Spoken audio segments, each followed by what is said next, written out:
pertemuan ketiga kelas fintech, Iya, Bu, pertemuan ketiga. betul ya?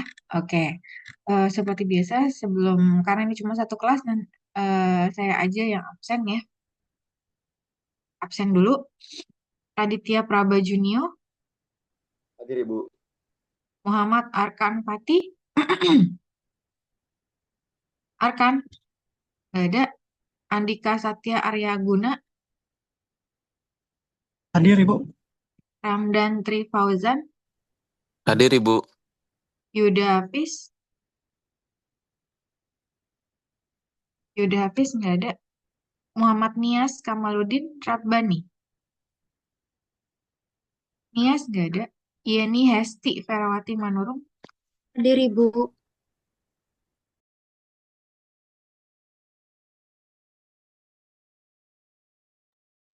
maaf tadi saya bersin dulu sebentar. Yeni ada. Siti Nurlaila, Hadir, Bu. Fikri Firmansyah, Fikri nggak ada. Muhammad Ferry Hidayat, Hadir Bu. Syifa Aulia Azahra, Hadir, Bu. Raniah Kamilah, Hadir, Bu. Mardiana Saharani, Hadir, Bu. Nur Anggraini, Hadir, Bu. Robert Ali Zain Mustafa, Hadir Bu. Raja Raffi Aryawira, Hadir Bu. Najwa Eka Putri, Hadir, Bu. Alimah Alda Fuadiyah, Hadir, Bu. Lailatul Istianah, Hadir, Bu. Romanus Mando Fransius Silaen, gak ada. Kayla Diandra Alicia, Hadir, Bu. Cecilia Seril Kusuma, Hadir, Bu. Nanda Melandri, gak Hadir ada. Bu. Hadir. Jonathan Halomuan Simanjuntak, Hadir Bu. Aryo Alinugroho Singgih, Hadir Bu. Dea Permatasari, Hadir, Bu. Ihan Alia Rahma Putri Irmawan, Hadir, Bu. Muhammad Syahid Darmawan, Hadir Ibu. Nur Fitri Anggraini, Hadir, Bu. Masya Putri Basalmah, Hadir, Bu.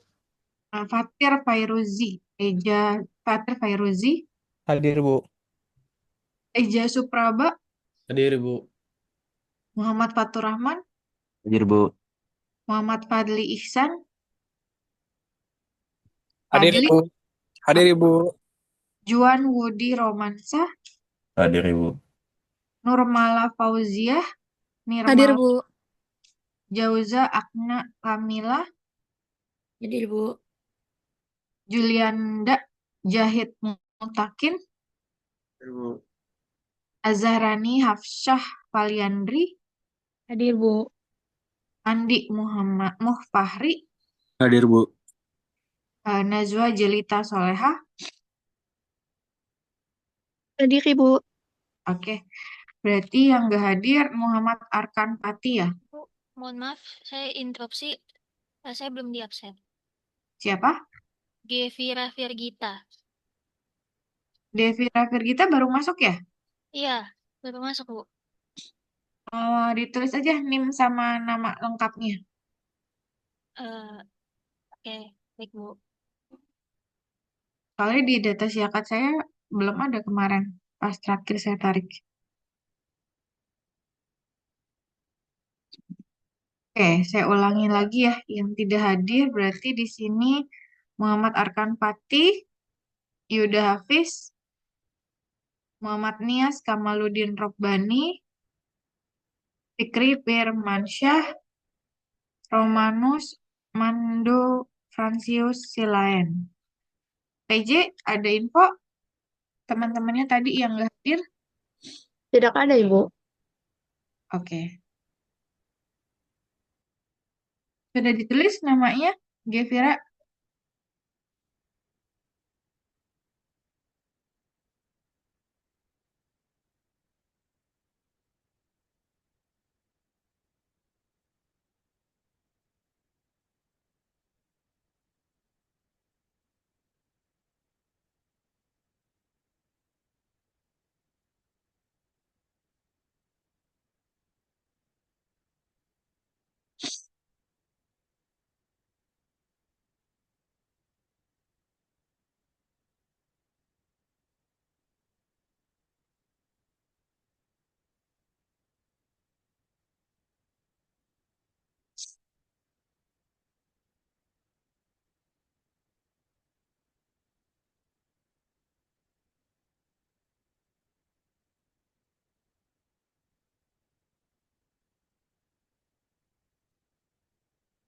Ibu saya sudah tulis di chat ya. Oke, ini udah saya masukin kok.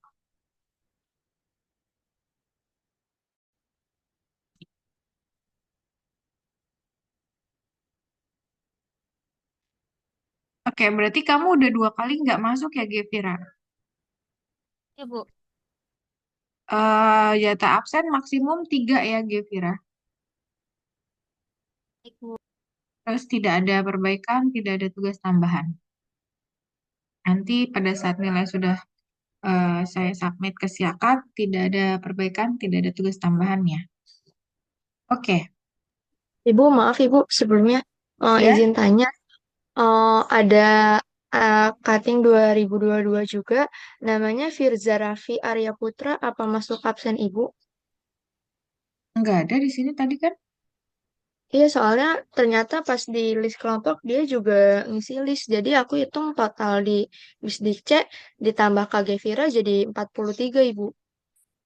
Irza nggak ada di absen, di partisipan Zoom juga nggak ada kan? Iya, dari awal pun nggak ada, tapi dia juga ngisi link kelompok itu, Bu. Berarti Hmm, mungkin nanti saya tanya, mungkin belum isi di siakatnya juga kali ya, Bu? ya mungkin. Dia juga udah, dia namanya tadi juga nggak dipanggil kan? Nggak ada kan? Berarti di data saya ya. Iya, Bu. Iya, Bu. Eh, eh, sebelum kalian lanjut ke sesi diskusi, sesi presentasi kalian, ini saya mau melanjutkan materi yang kemarin ya. Kemarin Ibu, kita sampai sini. Iya, Ibu maaf tadi jaringannya nge-lag jadi belum absen. siapa? Fikri. Iya betul Ibu.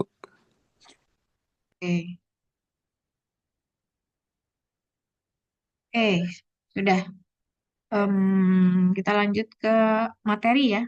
Kemarin saya sudah jelasin sampai sini ya, sampai total transaction, statistik, percentage distribution di fintech Indonesia, regulator. Kemarin udah saya jelasin juga kan ya regulator?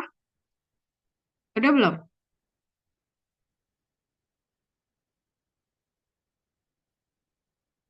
Udah, Ibu. Udah ya. Nah ini kalau di Malaysia, nah ini kita mulai ya.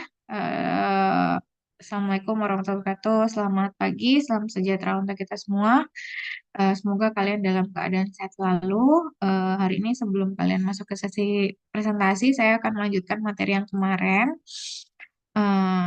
Karena memang kan ada yang bagian saya yang akan presentasikan, terus kalian yang presentasikan, ada saya melengkapi gitu ya. Nah, ini eh, bisa kalian lihat ya di layar. Ini adalah contoh-contoh fintech yang berkembang di Indonesia untuk kategori peer-to-peer lending. Jadi nanti kalian yang dapat kelompoknya presentasinya peer-to-peer lending setelah UTS tuh kalian bisa ambil contoh ini. Nah, tapi misalnya nanti kalian presentasi peer-to-peer lending ini bagi jadi 2 ya. Eh, Kategorinya yang ke bisnis nih kayak Amarta, dia kan sasarannya bukan individu pinjamannya, tapi pinjamannya tuh ke UMKM gitu. Nah, sama yang ke individu misalnya kayak Tunaiku atau Dana Kita atau Coinworks. Jadi kan itu segmennya berbeda, segmen pasarnya beda. Yang Amarta ini pinjamannya lebih ke bisnis. Sementara kalau yang kalau modalku kayak bisnis juga nih. Indodana ya, Indodana bisa individu ya.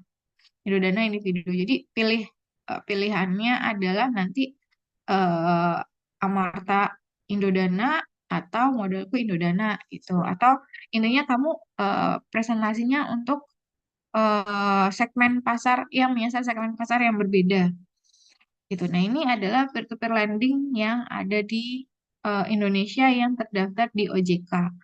banyak peer-to-peer lending yang lain gitu kan, gampang ya ngembangin situs atau ngembangin apps gitu kan.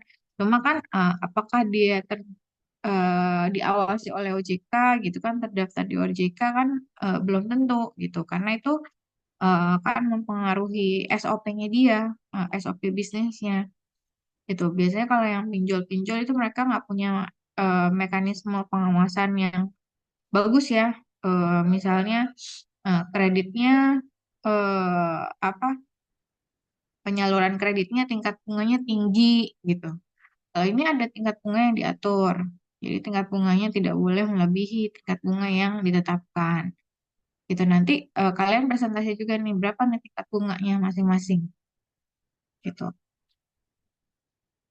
Nanti ya itu setelah UTS ya untuk case based learning kan setelah UTS. Nah, selanjutnya ini kalau di payment ada OKP, ada OVO yang paling familiar sama kita ya. Kudo, dari Pay, dari XL. Kemudian M-Saku, GoPay, Tokopandai, Uangku, Spnet, Bimo, Cashless. Nah ini fintech di bidang payment. Kalau di bidang lending ini ada Akseleran, sama ya tadi di bidang lending ini peer-to-peer lending ada Akseleran, ada Amarta, ada Modalku, Makari, Modalku, Makari, Amarta ini eh, sasarannya bisnis. Terus Coinworks, Kredivo, kalau Kredivo individu ya. Eh Posistem ini ada Moka, Omegasoft, Pawon, Jempol, Kios, kripto ada Bitcoin, Indodax, Pundi, Luno. Sekarang ada peluang juga udah bisa ya kripto. GoTrade juga bisa gitu. GoTrade ada GoTrade Internasional sama GoTrade eh, apa namanya Indonesia. Accounting, ada Jojonomic, Personal Finance and Wealth Management. Ini ada Bareksa, ada apa namanya? Harusnya di sini ada ini ya. Oh, ada Finansialku nih, ada Bibitnomic, Brankas, Jurnal, Verifone, Xdana, Tape, Stockbit. Comparison ini dia jadi ngumpulin data gitu ya, yang membantu user kayak kita untuk membandingkan atur duit, bisa ngebandingin premi asuransi, ngebandingin bunga, ngebandingin info apapun. Nanti coba kalian cek lagi. Tanihub, comparison kalau Tanihub berarti di bidang pertanian ya. Insurtech, berarti ini di bidang asuransi. Fintechnya ada Asuransi 88, Duit Pintar, Raja Premi, Cek Premi, Pasar Polis, Asuransiku. Crowdfunding ini nanti juga kalau ada yang presentasi tentang crowdfunding, kalian harus presentasinya dua jenis ya, yang social purpose sama yang profit oriented. Kalau kita bisa sama WeCare ID ini sosial, tujuannya sosial. Kita bisa sama WeCare ID ini tujuannya sosial. Kalau yang lain ini Capital Boost, Mapan ini lebih ke profit oriented. Nah, ini bandingin sama fintech di Malaysia. Malaysia ada 294 fintech companies ya di bidang payment, remittance. Remittance ini kayak transfer antar bank tapi ke luar negeri nih. Jadi kalau di Indonesia ada Flip ya, AI Data, Marketplace, Lending, e-wallet, PropTech ini properti teknologi. Jadi ini fokus ke fintech yang fokus ke properti. Digital bank, di digital bank di kita juga ada sebenarnya ada Blue, ada Neo, ada Jago, Alo, Chrome ya, InsurTech sama ya ada di kita juga. Blockchain dia lebih banyak ya, Welltech juga lebih banyak, crowdfunding, RegTech, Islamic FinTech. Nah, totalnya ada 294 companies. Ini lebih banyak ya daripada di Indonesia. Oke, ini top 10 funding round in Indonesia. Jadi ini karena saya waktu itu ngajar di Universitas Sains, Universitas Malaysia Sabah. Jadi waktu itu saya jelasin ke mereka tentang apa pendanaan di fintech yang ada di Malaysia. Jadi fintech itu kan baru berkembang, makanya maksudnya 10 tahun terakhir ya, makanya kita menyebutnya itu sebagai startup companies gitu. Jadi nama lainnya itu startup. Mungkin kalian pernah lihat di atas bagian sebelumnya saya eh, ada terminologi tentang startup nih. Nih, fintech, the application of technology to financial service in the above sense of the world's largest banks are all fintechs. But the term often reserved for startup. Jadi semuanya sebenarnya refers to fintech, tapi kadang orang menggunakan terminologinya itu startup karena fintech ini kan memang baru berkembang di 10 tahun terakhir ya. Jadi ya sebagai startup lah, startup companies yang nggak kayak Coca-Cola atau McD yang udah puluhan tahun gitu. Oke. Nah, di Investec, di fintech itu kita mengenal ada eh, funding. Funding itu pihak-pihak yang mau memberikan pendanaan modal ke fintech-fintech ini. Nah, jenis pendanaan modal yang didapatkan oleh fintech-fintech ini ada beberapa jenis. Ada series A, ada seed, series B, series C. Nah, kalau di Malaysia dia nih eh, fundingnya paling besar nih si Big Pay. Kategori fintechnya payment. Nah, funding amount-nya sekitar 100 juta dolar. Dia masuk kategori fundingnya series A. Nanti saya jelasin nih series A apa, series seed apa. Terus rank yang kedua ini ada Policy Street, kategorinya insurtech, fundingnya 6 juta dolar.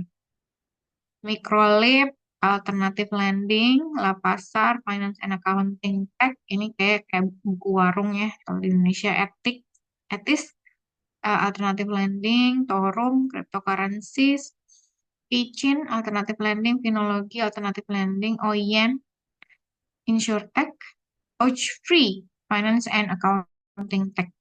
Ini pendanaannya paling besar 100 juta dolar ya. Tapi kita bandingin sama funding di Indonesia. Paling besar itu Ajaib. Dia dapat funding sampai 90 juta dolar. Kategori pendanaannya udah series A. Kategori fintechnya investment tech. Kemudian Bibit, Sendit, Buku Warung, Buku Kas. Ini Stockbit nih kayaknya. Ini Stockbit ya. Ini Bibit udah di atas. Ini Stockbit. Amarta, Peluang, Alami Syariah, Mekari. Ini jenis-jenis pendanaan yang didapat nih.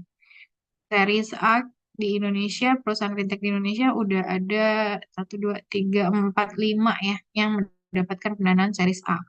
Series B 3, series C 1, series D 1. Coba kita lihat funding amount-nya bedanya. Di Malaysia ini paling besar 100 juta dolar ya. Yang berikutnya 6 juta dolar, 3,3, 1,8. Di Indonesia kita dapat pendanaan nih sampai segini ya, 90 juta, 65 juta, 65 juta, lebih besar ya. Kalau di rata-rata kita lebih besar nih daripada Malaysia nih. Kita lebih besar, puluhan juta nih, minimal 18 juta. Berarti memang orang Indonesia tuh sebenarnya pinter-pinter ya. Ini pendanaan series A bisa dari dalam dan dari luar loh investornya. Jadi series A ini kan kategori pendanaan. Ya, dia sumber pendanaannya tuh udah di level berapa. Nah, investornya tuh bisa dari dalam dan luar negeri. Kalau misalnya dengan pendanaan sebesar ini ya, ya berarti memang secara platform teknologi bagus gitu kan. Ya, eh, walaupun tadi perkembangan fintech masih relatif sedikit, cuma dari jumlah pendanaan ini besar ya fintech-fintech di Indonesia. Nah, saya jelasin nih. Apa sih bedanya pendanaan series A, series B, series C, series D ini adalah kategori pendanaan untuk startup. Nah, fintech itu tadi saya jelasin bahwa mereka tuh kadang karena dia masih baru ya bertumbuhnya, makanya sering dibilang startup companies gitu fintech-fintech ini. Karena belum belum ada yang mesti sustain sampai puluhan tahun tuh belum gitu kan. Nah, ini stage of venture capital. Jadi venture capital itu adalah salah satu sumber pendanaan yang bisa diakses oleh si fintech company. Sebenarnya pertumbuhan fintech company itu bisa kita lihat nih, mulai dari pre-seed, seed, ketika dia dapat series A, series B, series C, beyond, mezzanine, exit. Jadi ini adalah sebenarnya menggambarkan tahapan hidup dari atau life cycle dari fintech itu sendiri gitu. Misalnya kayak di pre-seed. Di preset ini, si business activity dari fintechnya ini masih di dalam konsep. Jadi masih bentuk bisnis konsep gitu. Kemudian working on any partnership agreement. Jadi dia baru mulai mencari partnership ya. Eh, Baru mulai cari-cari partner yang bisa diajak ngembangin bisnis bareng gitu kan. Terus getting any patents or copyrights. Nah, di tahap ini dia udah ngembangin, udah mulai dapat paten dan copyright atas produk atau jasa yang dia kembangkan, atas apps atau platform yang dia kembangkan. Nah, di tahap pre-seed ini juga udah bikin nyari-nyari modal ya. Creating pitch deck itu kayak apa slide presentasi yang ngejelasin apa namanya prospek bisnisnya kayak bisnis plan-nya gitu, creating pitch deck. Nah, sumber pendananya kalau di Prisitnya dari mana?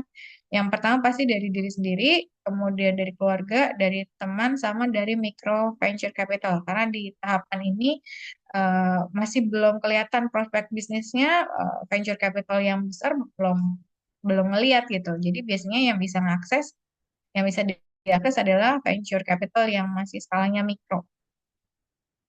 Kalau kamu ikutin ceritanya apa si Tokopedia itu foundernya mulai dari dana investasinya itu dari omnya si Tokopedia.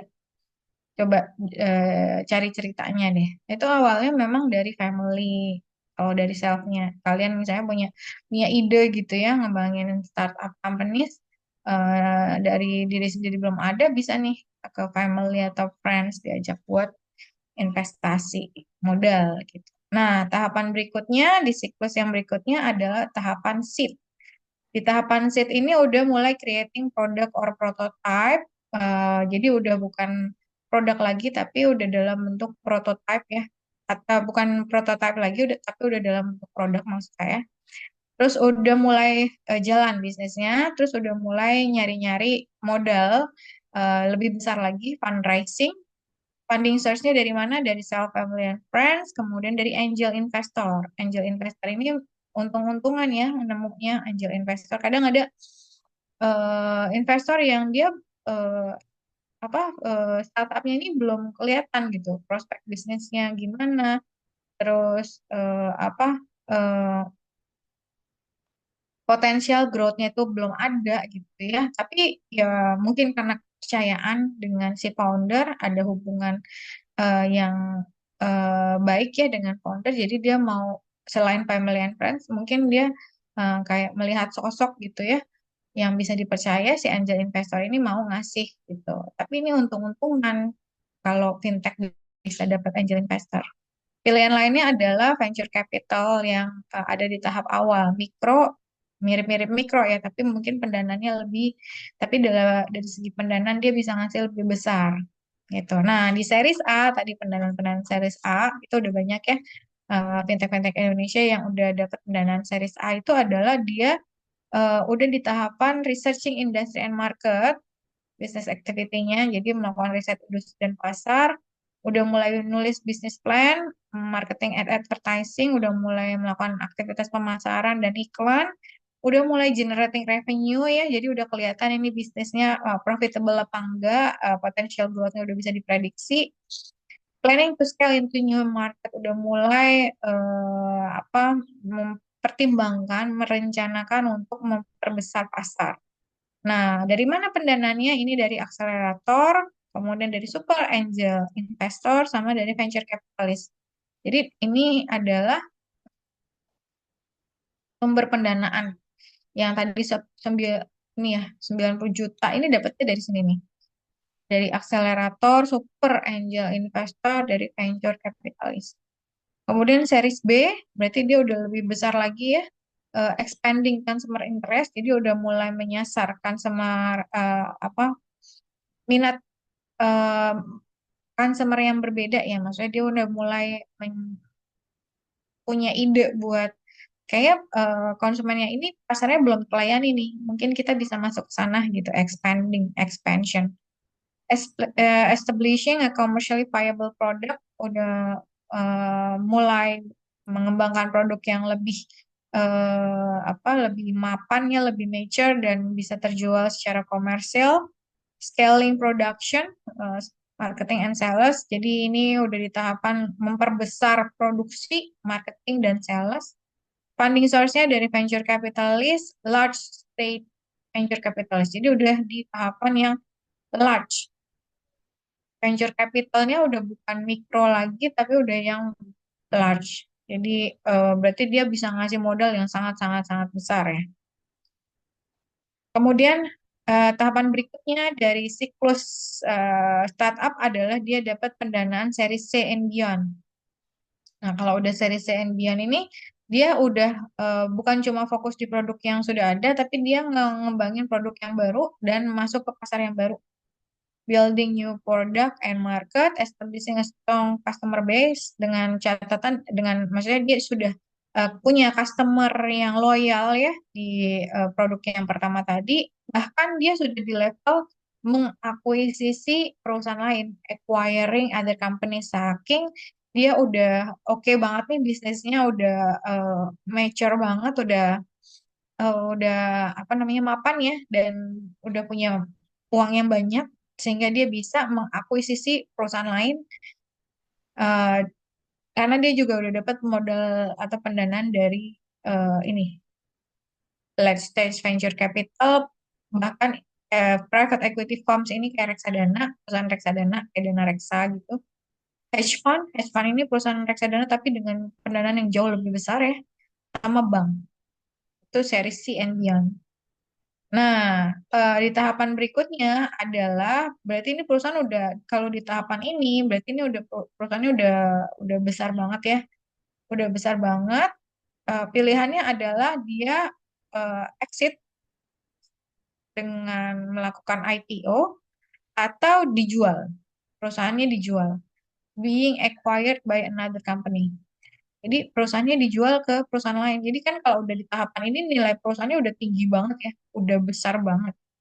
Nah, eh, biasanya perusahaan-perusahaan yang udah besar banget kayak gini, udah apa namanya, secara nilai perusahaan atau valuasi perusahaannya udah besar, ini banyak perusahaan-perusahaan lain yang modalnya lebih besar tertarik untuk beli perusahaan itu, gitu.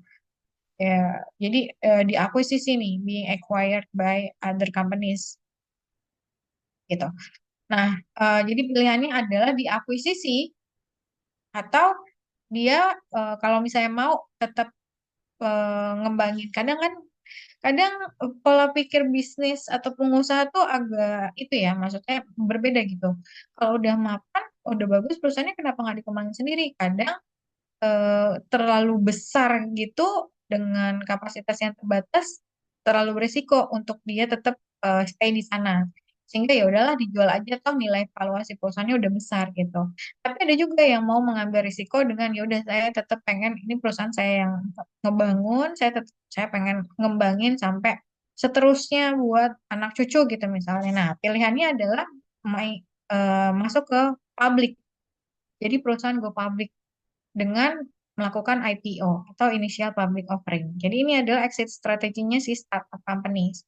Contohnya itu GoTo, itu udah exit company, berarti udah lebih dari series Sebian, udah pendanaannya udah sangat besar. Nah, makanya dia melakukan apa exit strategi, jadi dia bisa masuk ke hmm, lini bisnis yang lain lagi yang lebih banyak lagi gitu.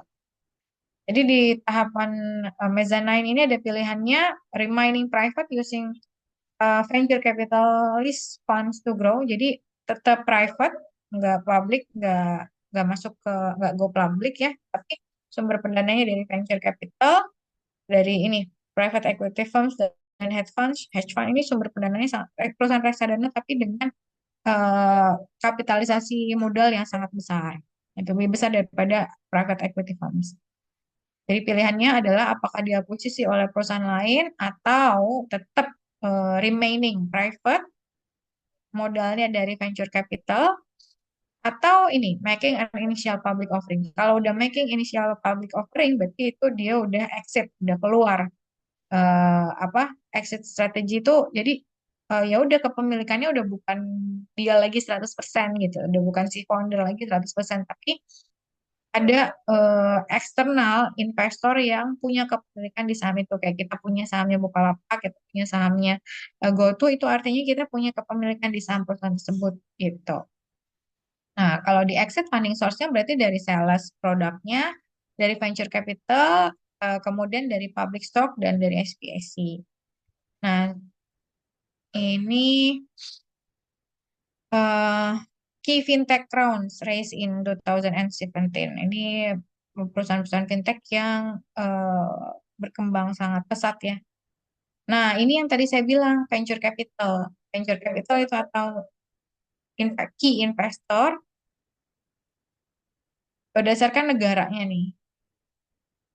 Key investor ini berdasarkan negara, ada East Ventures, Alpha GW Ventures, Kejualan Ventures, Mandiri Capital. Ini beda sama Bank Mandiri ya, beda sama Mandiri Sekuritas, beda sama Bank Mandiri. Kalau Mandiri Capital ini venture capital, berarti dia memang fokus hanya memberikan pendanaan. Jadi bisnisnya adalah nyari usaha-usaha yang akan berkembang, yang akan profitable. Nah, dia ngasih modal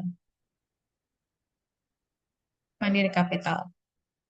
Kemudian 500 Startup sama Venox. Ace Venture ini dari Jepang ya. Dia ngasih pendanaan ke Julo, Moka, Cicil, Kudo, Jojonomic, Cermati, Jurnal. Kalau Alpha GW Ventures ini dari Malaysia, dia ngasih pendanaan ke Uang Teman, Modalku, Finaxel. Finaxel ini nama lain Kredivo nih. Kejora ini juga venture capital di Indonesia selain Mandiri Capital, ini berarti pendanaannya besar ya, karena masuk key investor nih. Kejora Ventures ini dia ngasih pendanaan ke Pawan Investri, WOB. Mandiri Capital ini ngasih pendanaan ke Cashless, Amarta, Moka, Privy ID. Kalau 500 Startup ini dari Amerika nih, berarti modalnya gede juga ya. Ngasih pendanaan ke Stockbit dan Finaxel atau Kredivo. Jadi satu fintech itu bisa dapat atau status startup itu bisa dapat pendanaan tuh lebih dari satu ya. Ini si Kredivo atau Finaxel ini dapat dari Alpha, JW Ventures, sama dapat dari 500 Startup nih. Terus si 500 Startup juga ngasih pendanaan ke Kudo. Venox itu venture capital eh, dari Amerika juga ya, dia ngasih pendanaan ke Moka, Jojonomics sama Jurnal. Nah, ini yang tadi saya bilang, ketika perusahaan sudah melewati tahapan yang apa paling mature ya, pilihannya adalah apakah dia diakuisisi atau dia melakukan IPO atau dia ngembangin sendiri. Kalau key exits ini, maksudnya dia berarti udah keluar nih dari si foundernya, udah keluar dari si perusahaan yang dia didirikan dari startupnya, diakuisisi atau IPO. Akuisisi contohnya Kredit Aja, AyoPay, Kuda, MV Commerce. Kredit Aja diakuisisi Money Smart, AyoPay diakuisisi Money Online, Kudo diakuisisi Grab, MV Commerce diakuisisi Gojek. Nah, yang sudah melakukan IPO ini ada tambahannya harusnya nih, Kioson, Kinerja Pay, GoTo, Bukalapak ya, Buka itu udah IPO. Ini the highest funded fintech startup in the world. Jadi startup fintech yang dapat pendanaan paling besar di dunia ini adalah Grab. Grab dengan mobile walletnya dengan online transportation-nya dia dapat pendanaan paling besar di dunia nih. Kemudian Stripe, Robinhood, Oscar, Newbank, Affirm, Figure, Klarna. Nah, future trends di fintech tuh gimana sih? Jadi kan kalau namanya teknologi kan pasti berkembang terus ya. Kita mungkin bisa memprediksi nih gimana sih tren dan inovasi dari finance and fintech ke depannya. Nah, ternyata ke depannya itu ada kemungkinan misalnya fintech-fintech ini diintegrasikan dengan AI atau machine learning. Misalnya, kan mungkin ada yang sudah pakai Bybit atau Stockbit, itu ketika kamu milih eh, apa investasi saham itu kan kamu masih ngitung sendiri ya. Mana yang underprice atau undervalue, mana yang overvalue gitu kan, mana yang eh, dividend growth-nya paling bagus. Itu kan kamu analisis sendiri. Nah, bisa jadi nanti Stockbit atau Bybit ini mengintegrasikan apa namanya si platform itu dengan machine learning atau AI di mana kamu bisa sekaligus melakukan konsultasi di situ. Jadi udah nggak perlu lagi nih finance consultant yang apa manusia gitu maksudnya yang kita konsultasi ke eh, orang-orang yang ada gelar CFP ya, Certified Financial Planner. Kalau udah ada AI itu bisa langsung AI integrated dengan Stockbit atau Bybit gitu ya, udah langsung investasi. Jadi itu contoh future trends yang mungkin that might be happen in the future ya. Kemudian eh, blockchain for supply chain transparansi. Blockchain untuk transparansi supply chain. Supply chain ini kan rantai hulu pasok hulu dari hulu ke hilir ya. Rantai pasok dari hulu ke hilir. Nah, dengan adanya blockchain ini memungkinkan semua pihak yang ada di dalam rantai pasok itu melihat gitu dan mengetahui informasi terkait rantai pasok tersebut. Blockchain ini nanti ada saya jelasin blockchain ini terdiri dari blok.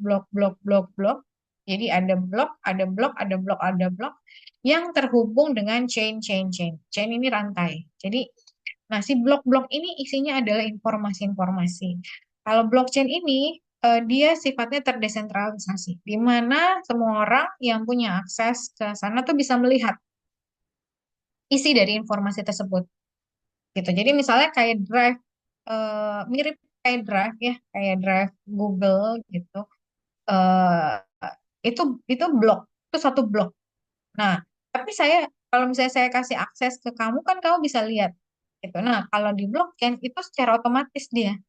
Jadi informasi tersebut ketika kita bikin akun gitu ya, informasi tersebut otomatis bisa langsung diakses oleh eh, orang-orang yang oleh orang lain gitu. Jadi dia terdesentralisasi, kemudian ada transparansi di situ dan cannot be manipulated. Itu bedanya apa namanya blockchain. Jadi informasi yang ada di blok pertama nih, informasi yang ada di blok pertama itu kan akan mempengaruhi blok kedua, ketiga, keempat dan seterusnya. Sehingga ketika ada perubahan informasi di blok yang pertama, kamu juga harus mengubah informasi yang ada di blok kedua, ketiga dan seterusnya gitu. Gitu. Kemudian future trends di fintech itu juga terkait dengan regulasi yang akan lebih kompleks ya, akan lebih rumit regulasi di fintechnya. Mungkin sekarang perlindungan konsumen masih masih belum cukup ya, tapi makin ke sini kan makin banyak masalah-masalah yang itu jadi apa harusnya jadi PR untuk si regulator ya membuat regulasi terkait masalah tersebut gitu. Green cryptocurrency ini juga future trend. Cryptocurrency yang sustain ya, yang green, yang pro ke sustainable. Personalized ESG scoring, crowdfunding for impact-driven startup, green tech investment platform, climate data analytics and prediction. Ini adalah future trends. Ya mungkin ke depannya fintech ini akan seperti ini gitu ya. Ada crowdfunding tapi yang lebih ke impact driven. Impact driven misalnya dikasih bantuan nih, impactnya apa? Impactnya adalah misalnya dia dikasih modal atau dikasih bantuan gitu, impactnya adalah misalnya dia bisa membantu orang lain lagi gitu, atau bisa membuka lapangan pekerjaan lagi. Jadi ada impactnya. Gitu. Green Tech Investment, platform investasi di mana di sana fokus ke saham-saham atau instrumen investasi yang eh, apa green, ya, misalnya green bond gitu, atau saham-saham kayak ke hati yang masuk indeks ke hati gitu. Atau bahkan di saham itu kita langsung bisa melihat perusahaan-perusahaan yang memang concern terhadap lingkungan ya, atau ESG, Economic Social Governance. Oke, nah yang terakhir ini adalah fintech karir. Nanti kalau misalnya kamu tertarik dengan fintech, ini adalah pilihan karir yang bisa kamu pikirkan ya ke depan. Sekarang ini 37 anak di sini kan pasti pengen cepat lulus gitu kan, pasti punya karir impian. Nah, kalau misalnya kamu masuk ke karir-karir yang pekerjaan-pekerjaan yang mainstream itu kan banyak saingannya gitu. Nah, kalau misalnya kamu masuk ke fintech ini masih niche nih, masih belum terlalu banyak pemainnya, belum terlalu banyak orang yang ngerti data science, bisa ngelakuin research, ngerti software developer nih kaitannya paling saingannya sama anak IT ya. Ya, tapi anak IT belum bisa ngerti software developer, belum tentu ngerti analisis data gitu. Nah, mungkin kalau kalian bukan bagian developing software-nya, tapi how to analyze the data. Tapi datanya dalam jumlah yang sangat banyak. Nah, itu gimana? Gitu. Jadi data scientist, research analyst, data visualizer. Jadi datanya itu divisualisasi misalnya dari infografis atau dari tabel atau dari jadi grafik gitu ya yang bisa jadi data atau apa namanya sumber pengambilan keputusan oleh manajerial gitu. Jadi kan ngelihatnya dari data. Jadi ketika mengambil keputusan itu perusahaan tuh based on data gitu. Atau pemerintah tuh based on data.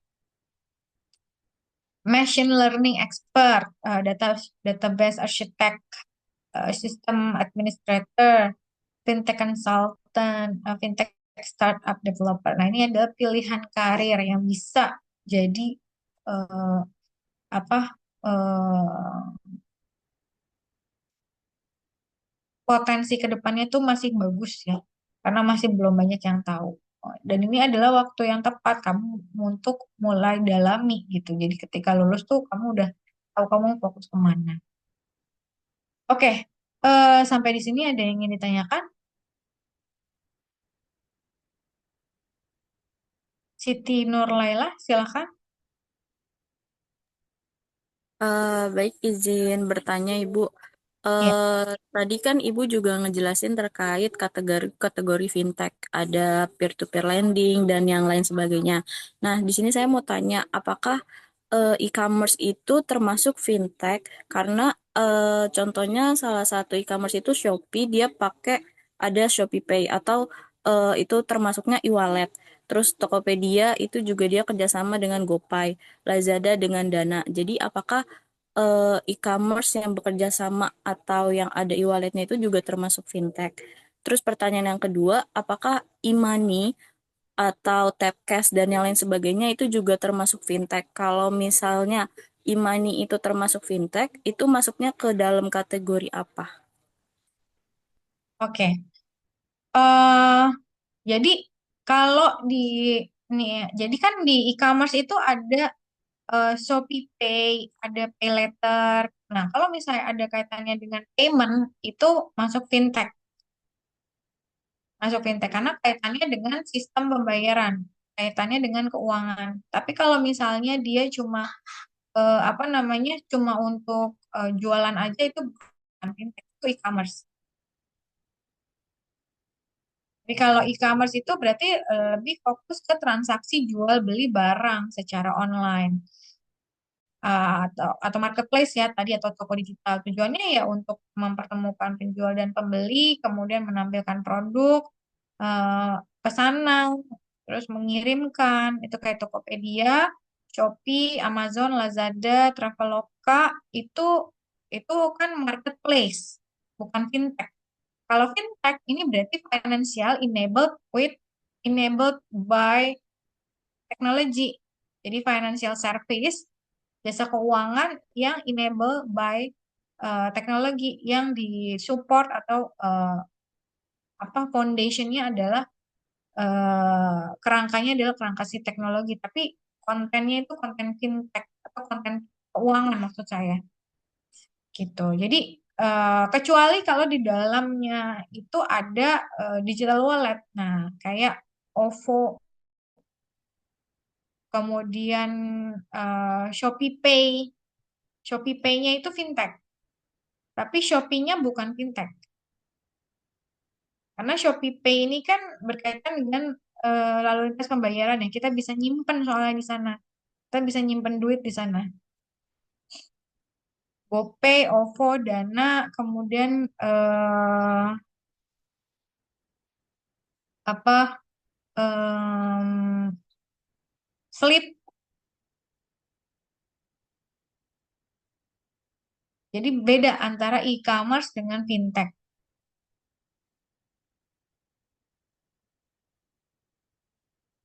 Terus tadi pertanyaannya apa lagi? Perihal e-money, Bu. Apakah e-money juga termasuk fintech? Kalau iya, kategori apa? Iya, e-money masuk fintech. Ini. Kayak kemarin udah sempat saya jelasin ya. Nah ini e-wallet, e-money, e-wallet itu kan Shopee Pay, OVO, GoPay. Itu pengawasan fintechnya di bawah BI. E-wallet, e-money, payment gateway, ini di bawah BI.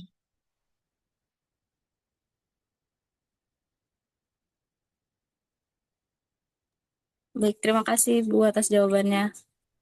Oke, sama-sama. Kemudian siapa nih? Aryo. Kenapa Aryo? Ada yang ingin ditanyakan? Iya Bu, tadi kan udah dijelasin sama Ibu tentang yang pendanaan itu ya Bu ya. Yang kan ada pendanaan series A, B, C, sampai paling ujungnya nanti ada yang exit itu Bu, yang IPO. Ya. Nah itu kalau misalnya di pendanaan series A, B, C-nya itu, misalnya amit-amit nih perusahaannya tuh kayak rugi gitu Bu. Nah itu uang dananya itu wajib dibalikin apa enggak ya Bu? Soalnya saya pernah dengar ada sistem yang kayak kalau misalnya dia sistem atau dipinjemin doang, dia tuh wajib dibalikin mungkin minimal sekian persen gitu. Misalnya 30% harus dibalikin. Tapi kalau dia sistemnya di investasiin atau ekuitas gitu, dia nggak wajib dibalikin gitu Bu uangnya. Apa gimana Bu? Oke. Tadi kan kamu sumber pendanaannya dari mana dulu? Kalau dari venture capital, biasanya dia sistemnya eh, dikasih modal nanti ada imbal baliknya return. Jadi dijanjikan returnnya kalau venture capital. Tapi kalau dari bank bentuknya pinjaman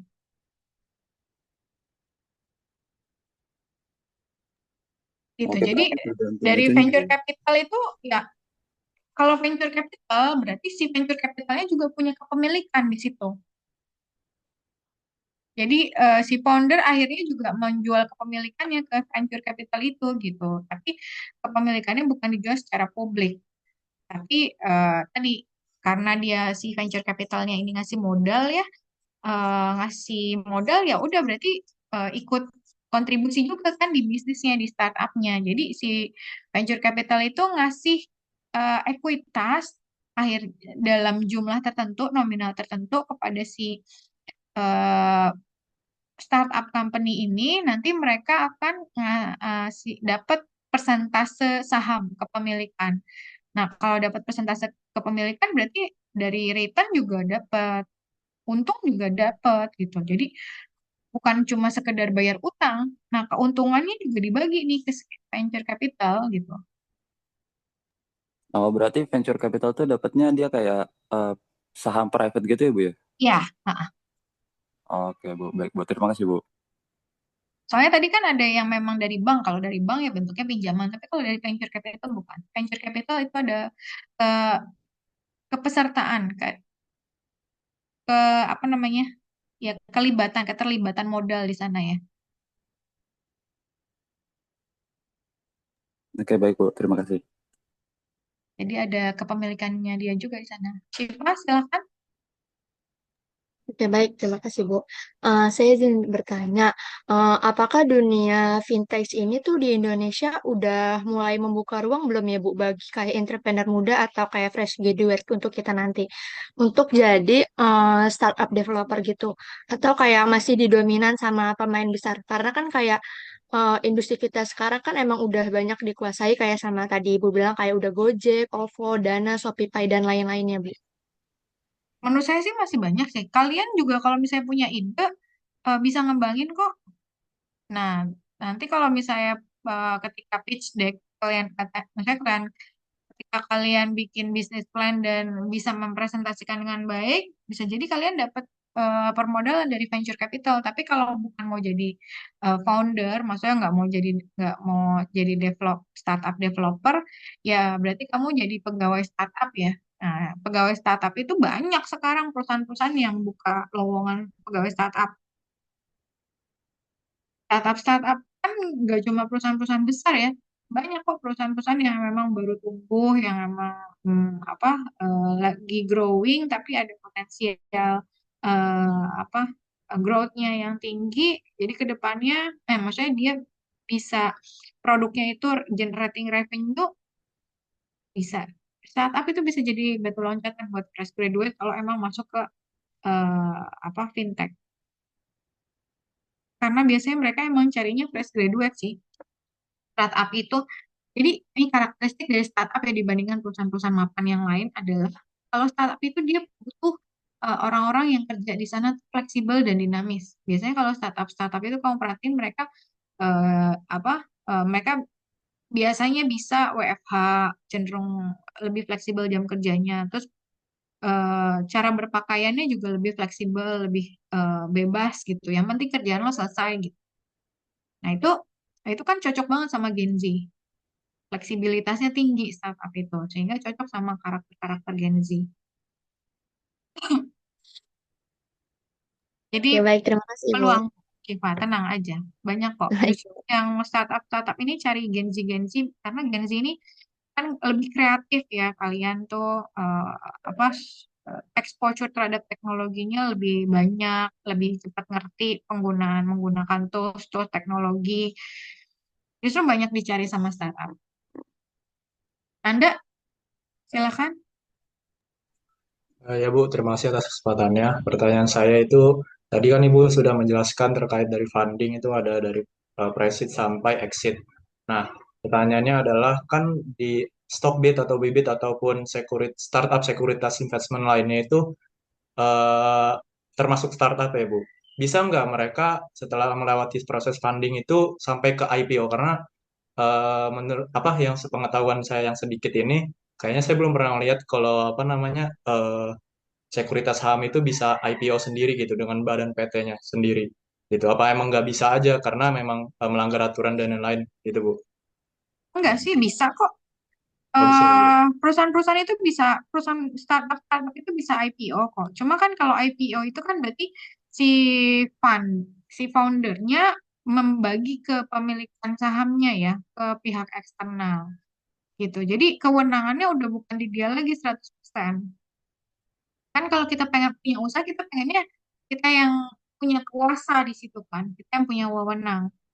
Nah, kalau misalnya sudah IPO, ya berarti kamu harus melibatkan investor dalam mengambil keputusan. Kadang yang bikin bisnis itu mandek itu kita punya partner yang nggak punya visi yang sama gitu. Misalnya kita punya visinya adalah perusahaan itu adalah bukan cuma profit oriented, tapi juga perusahaan yang menjadi berkah untuk semuanya. Ketika kamu nemu partner atau investor dengan dia kasih modal yang besar, dia maunya yang profit oriented itu kan udah nggak sevisi ya. Itu bisa jadi bumerang gitu untuk kemajuan perusahaan. Karena mereka makanya kalau di manajemen strategik saya ngajar partnership itu harus punya visi yang sama. Partnership baik apa namanya kita sama partner kita sendiri, maksudnya sama teman atau sama siapa, atau investor yang punya modal yang besar itu kan juga partner. Venture capital yang punya modal yang besar yang berkepentingan sama perusahaan itu juga kan partner. Jadi kita harus mempertimbangkan suaranya dia gitu. Nah, tapi kadang-kadang tadi kita beda value gitu. Misalnya kamu bukan cuma sekedar profit oriented, tapi kamu juga pengen ini tuh tidak menyebabkan limbah misalnya, tidak merugikan masyarakat misalnya, atau bisa membuka lapangan pekerjaan buat orang lain dan tidak semua orang tuh punya value seperti itu gitu. Jadi partnership ini eh, kadang bisa jadi buah si malakama gitu. Ketika dia melakukan IPO itu kan berarti kan dia harus berbagi wewenang, di mana bisa jadi investor lain yang punya modal mayoritas itu tidak punya value yang sama, tidak punya visi yang sama dengan kamu. Tapi kalau misalnya secara sistem teknis bisa. Oke, terima kasih Bu. Satu lagi pertanyaan Bu, boleh Bu? Ya, silakan. Kalau saya pernah lihat di beberapa saham itu, kayak beberapa yang udah pernah IPO beberapa tahun, akhirnya mengalami suspend gitu Bu dari BI-nya sendiri. Nah, suspendnya itu berdasarkan apa sih Bu? Sama kayak dan apa ya? Berapa lama hingga apakah bisa pulih lagi untuk balik di publik lagi atau enggak? Gitu Bu. Banyak sih faktor yang menyebabkan kenapa saham itu bisa disuspend atau bahkan delisting. Suspend itu bisa jadi karena ada transaksi-transaksi yang mencurigakan. Jadi seolah-olah ada sesuatu yang menggerakkan saham itu bertransaksi volumenya itu di luar wajar. Bisa jadi karena memang ada bandar yang gerakin gitu, gerakin biar harganya naik tinggi banget gitu ya, karena modalnya besar kan. Padahal secara fundamental tuh nggak bagus gitu perusahaannya. Jadi ada suspicious activities lah gitu di bursa terkait pasar tersebut. Nah, kalau delisting itu bisa jadi karena kan ini perusahaan itu kan struktur modalnya nggak cuma dari saham ya. Jadi struktur modal perusahaan kan ada dari internal, dari return earning, dan paid in capital. Nah, dari eksternal itu dari utang dan saham. Perusahaan itu bisa menerbitkan obligasi, surat utang gitu. Namanya corporate bond atau obligasi perusahaan, obligasi korporasi. Ketika si perusahaan dalam kondisi yang macet ya, eh, kasnya, earningnya bermasalah, dia jangankan buat bagi dividen, buat bayar bunga, interest expense kan, kayak saya udah pernah ajarin ya, kalau di laporan laba rugi itu kan mulai dari atas sales dikurangi COGS, dapat gross profit, dikurangi operating expense, dapat eh, operating income atau EBIT. EBIT itu dikurangi interest dulu. Jadi pembayaran bunga dulu. Pembayaran bunga kepada siapa? Kepada investor-investor yang beli surat utangnya dia, yang beli obligasinya dia. Nah, ketika si perusahaan jangankan buat bayar dividen, buat bayar utang bunganya aja nggak bisa, gitu. Itu perusahaan udah langsung di delisting. Berarti ini bermasalah secara income, gitu. Apa? Secara cash flow-nya dia bermasalah gitu kan. Karena dia nggak bayar bunganya, apalagi nanti bayar utang pokoknya. Nah, itu perusahaan biasanya langsung di delisting sih. Itu Nanda. Terus ada kesempatannya nggak Bu untuk memperbaiki kayak dia dari manajemennya? Apakah harus Bisa. diakuisisi? Kadang kan suka diakuisisi kan kayak dari big Ya kalau company gitu. misalnya, ya kalau udah nggak punya duit lagi sama sekali, ya mau mau nggak mau dia pilihannya bang keluar emang dinyatakan bangkrut atau dia nyari modal tambahan dengan eh, kerjasama gitu ya, atau ya udah perusahaannya diakuisisi. Kalau perusahaannya diakuisisi berarti kan ada perusahaan lain yang akhirnya membeli perusahaan tersebut, tapi akhirnya dia tidak memiliki kepemilikan lagi kan di perusahaan tersebut, gitu. Si founder awalnya ya. Nah, berarti kan si eh, perusahaan yang mengakuisisi ini akhirnya bisa melunasi kewajiban-kewajiban yang tadinya dimiliki oleh perusahaan yang apa namanya nyaris bangkrut tadi ya. Sebelum dinyatakan bangkrut dia diakuisisi sehingga si perusahaan yang akuisisi ini ya melunasi kewajiban-kewajibannya termasuk pembayaran bunga tadi ya interest expense. Nah, kalau misalnya kewajiban-kewajibannya sudah terpenuhi dia bisa balik lagi ke bursa. Oke, terima kasih banyak Ibu. Oke. Karena sudah jam 9:05 kita bisa lanjut ke sesi presentasi ya. kelompoknya presentasi apa sudah siap? Sudah, Ibu. Oke, bisa langsung dimulai. Baik, Ibu.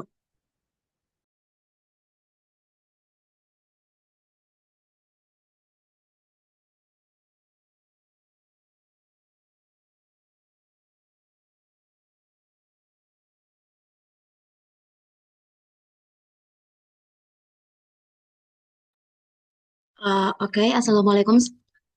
Eh, Selamat pagi untuk teman-teman semua dan selamat pagi juga untuk Bu Destria. Kami dari kelompok 2 izin mempresentasikan mengenai bagaimana sih perkembangan vintage di Indonesia.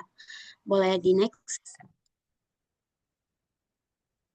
Oke, sebelum kita lanjut lebih dalam mengenai materi, izinkan kami memperkenalkan diri kami. Yang pertama, perkenalkan nama saya Yeni Estiferati Manurung, dengan NIM 17106230001, dan rekan-rekan saya. Jessi Faulia Zahra dengan NIM 17106230008. Saya Siti Nurlela dengan NIM 17106230002.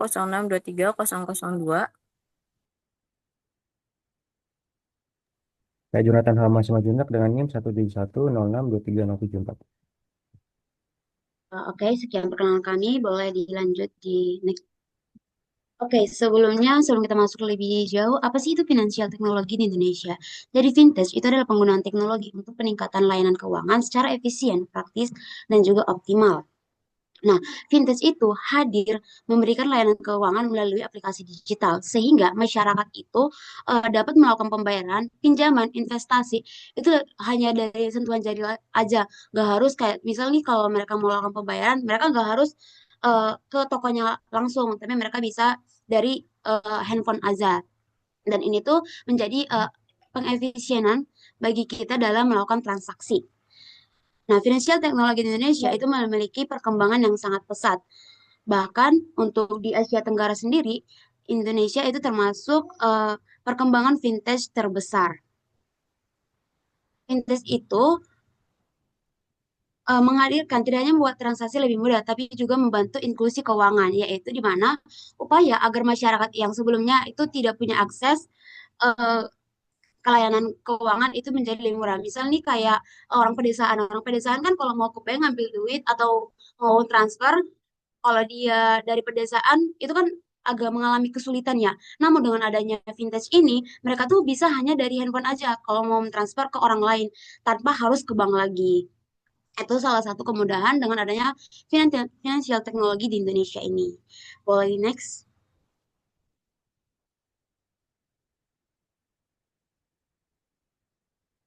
Oke, selanjutnya dilanjutkan oleh rekan saya.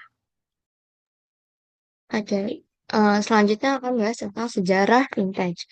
Nah, perkembangan vintage ini dapat ditelusuri sejak awal 2000-an, ketika layanan keuangan mulai memanfaatkan teknologi digital untuk mempercepat transaksi dan memperluas akses masyarakat.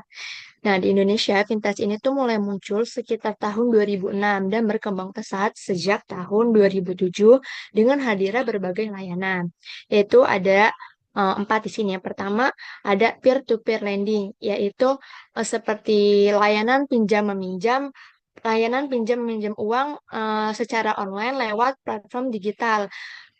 Contoh apa digital tanpa lewat bank. Contohnya itu tadi seperti yang sudah dijelaskan Ibu Destria, ada Amarta yaitu platform bisnis peminjamannya fokus pada UMKM. Lalu ada Tunaiku, ada Dana Kita, ada Coinwork khusus peminjaman secara pribadi.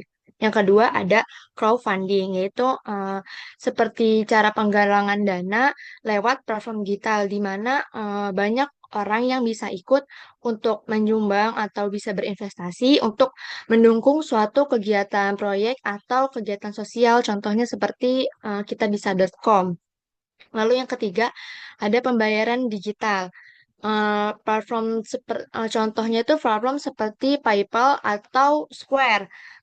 Itu bisa memberikan kemudahan dalam melakukan pembayaran online dan juga transaksi antar pengguna dengan biayanya itu yang lebih rendah. Yang terakhir ada aplikasi keuangan mobile. Seperti banyak di smartphone sekarang untuk ngelola keuangan pribadi kan udah meningkat ya. Jadi pengguna itu bisa melakukan pembayaran, bisa mengelola anggaran dan juga investasi secara instan. Contohnya itu ada GoPay, Dana, Bibit, ada Ajaib juga. Next slide.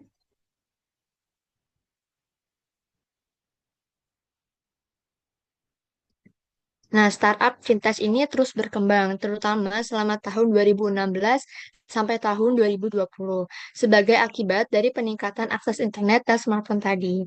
Karena masyarakat membutuhkan layanan keuangan yang praktis dan aman tanpa harus mengunjungi bank, pandemi COVID-19 ini juga mempercepat adopsi fintech. Selain itu, peran pemerintah dan otoritas jasa keuangan atau OJK sangat penting karena regulasi mereka yang mengatur proses perizinan dan juga perlindungan konsumen.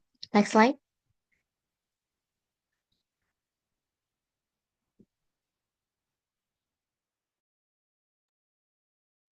Oke, selanjutnya ini adalah perkembangan fintech di Indonesia. Jadi untuk timeline sendiri, fintech ini mulai sejak tahun 2026, tahun 2006. Jadi sebenarnya walaupun jumlahnya tuh masih sedikit yang tercatat ya, dan pertumbuhannya lambat. Untuk tahun 2015 ini terbentuknya APTEK atau Asosiasi Fintech Indonesia yang menjadi wadah resmi industri. Dan selanjutnya ini 2016 ke atas adanya munculnya regulator yaitu OJK dan BI yang mengeluarkan regulasi khusus. Terus eh, yang terakhir ini adanya pandemi COVID-19 pada tahun 2020 yang menjadi akselerator utama adopsi fintech, sama e-wallet, pembayaran digital, dan P2P lending. Selanjutnya adalah beberapa peraturan yang telah ditetapkan untuk mengatur jalannya fintech di Indonesia. Yang pertamanya ada BI atau Bank Indonesia yang mengatur tentang pemrosesan transaksi pembayaran, layanan keuangan digital, uang elektronik, dan yang kedua ada Otoritas Jasa Keuangan atau OJK yang mengatur P2P lending, inovasi keuangan digital atau IKD, dan petunjuk teknis pendaftaran fintech lending. OJK juga menetapkan regulasi sandbox, yaitu ruang uji coba untuk fintech baru sebelum dilepas ke masyarakat.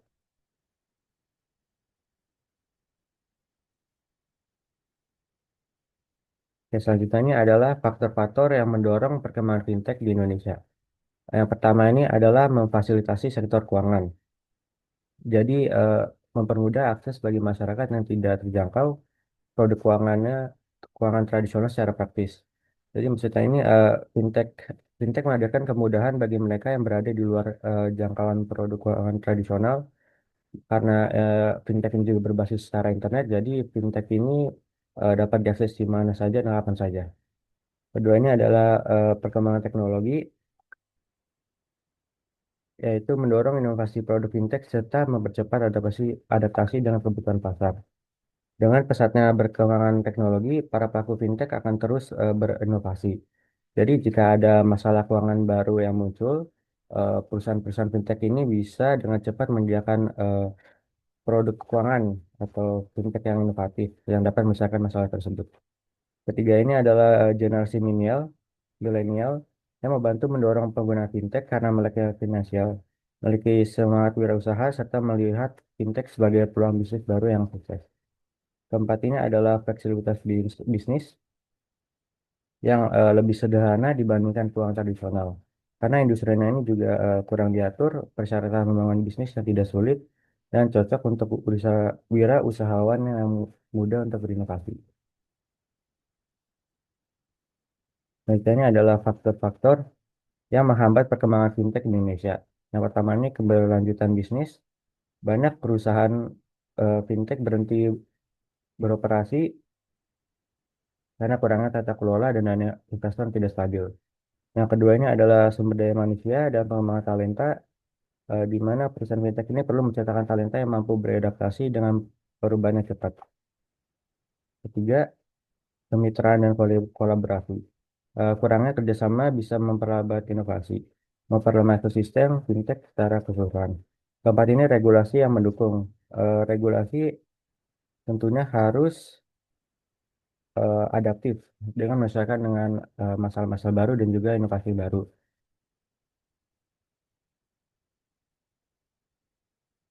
Nah, ini adalah dampak-dampak dari fintech. Yang pertama dampak positif, memudahkan pelayanan finansial dan juga melengkapi rantai transaksi keuangan. Untuk dampak negatifnya, penyelewengan dana nasabah melalui fintech ilegal, adanya penipuan berkedok investasi, pinjaman online bermasalah, serta ancaman terhadap perbankan tradisional, ketergantungan internet dan juga menumpuknya aplikasi fintech. Untuk slide itu bisa dijelaskan oleh rekan saya. Oke. Financial technology adalah pemanfaatan teknologi untuk meningkatkan layanan dan produk keuangan agar lebih cepat, mudah, inklusif, dan efisien. Peran fintech ini di Indonesia juga membantu masyarakat yang sebelumnya sulit mengakses layanan keuangan, seperti di desa-desa yang mungkin terbatas terkait akses dan juga layanannya. Kalau misalnya sekarang ini udah mulai fintech jadi bisa menjangkau seluruh akses gitu. Nah, perkembangan industri fintech ini di Indonesia tidak terlepas dari hadirnya berbagai perusahaan yang bergerak di bidang layanan keuangan digital. Perusahaan-perusahaan ini memainkan peran penting dalam menyediakan akses keuangan yang lebih cepat, praktis, dan inklusif bagi masyarakat. Berdasarkan fokus layanannya, perusahaan fintech di Indonesia dapat dikelompokkan ke dalam beberapa kategori. Seperti yang tadi sudah dijelaskan sebelumnya oleh Bu Desria, di sini kami menjelaskan beberapa kategori fintech yang sekiranya cukup banyak gitu perusahaannya di Indonesia. Mulai dari layanan pinjaman digital, pembayaran, investasi, asuransi, hingga perbankan digital. Berikut adalah penjelasan terkait jenis-jenis perusahaan fintech di Indonesia beserta contoh-contoh perusahaannya. Yang pertama ada peer-to-peer lending. Peer-to-peer lending itu adalah layanan yang mempertemukan pemberi pinjaman atau lender dengan penerima pinjaman melalui platform digital.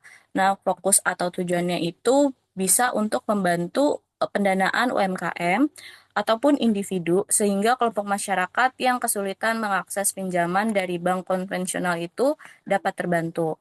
Lalu yang kedua ada payment gateway atau dompet digital atau biasa teman-teman akrab dikenalnya tuh e-wallet, yaitu layanan pembayaran digital atau dompet digital yang memudahkan transaksi online maupun offline tanpa harus menggunakan uang tunai. Nah, tujuan dari payment gateway ini atau dompet digital mempermudah pembayaran sehari-hari, e-commerce, hingga integrasi sistem pembayaran bisnis. Lalu yang ketiga ada insurtech atau insurance technology, yang dimana fintech insurtech ini menyediakan layanan asuransi digital dengan premi yang terjangkau dan juga klaim yang cepat. Nah, fokusnya itu menyediakan asuransi mikro dan digital dengan distribusi yang lebih luas. Lalu yang keempat ada wealth tech atau investasi dan manajemen aset untuk fintechnya yang berfokus pada pengelolaan kekayaan, investasi, dan juga perencanaan keuangan secara digital. Nah, fokus atau tujuan utamanya adalah memberikan akses yang mudah dan murah bagi masyarakat untuk berinvestasi. Lalu ada insurtech atau insurance technology. Maaf. Eh, Lalu yang terakhir ada digital banking atau neobank, yaitu bank digital yang menawarkan layanan perbankan tanpa harus datang ke kantor cabang, yang tujuannya itu untuk memberikan pengalaman perbankan yang lebih praktis dan juga modern. Boleh next slide?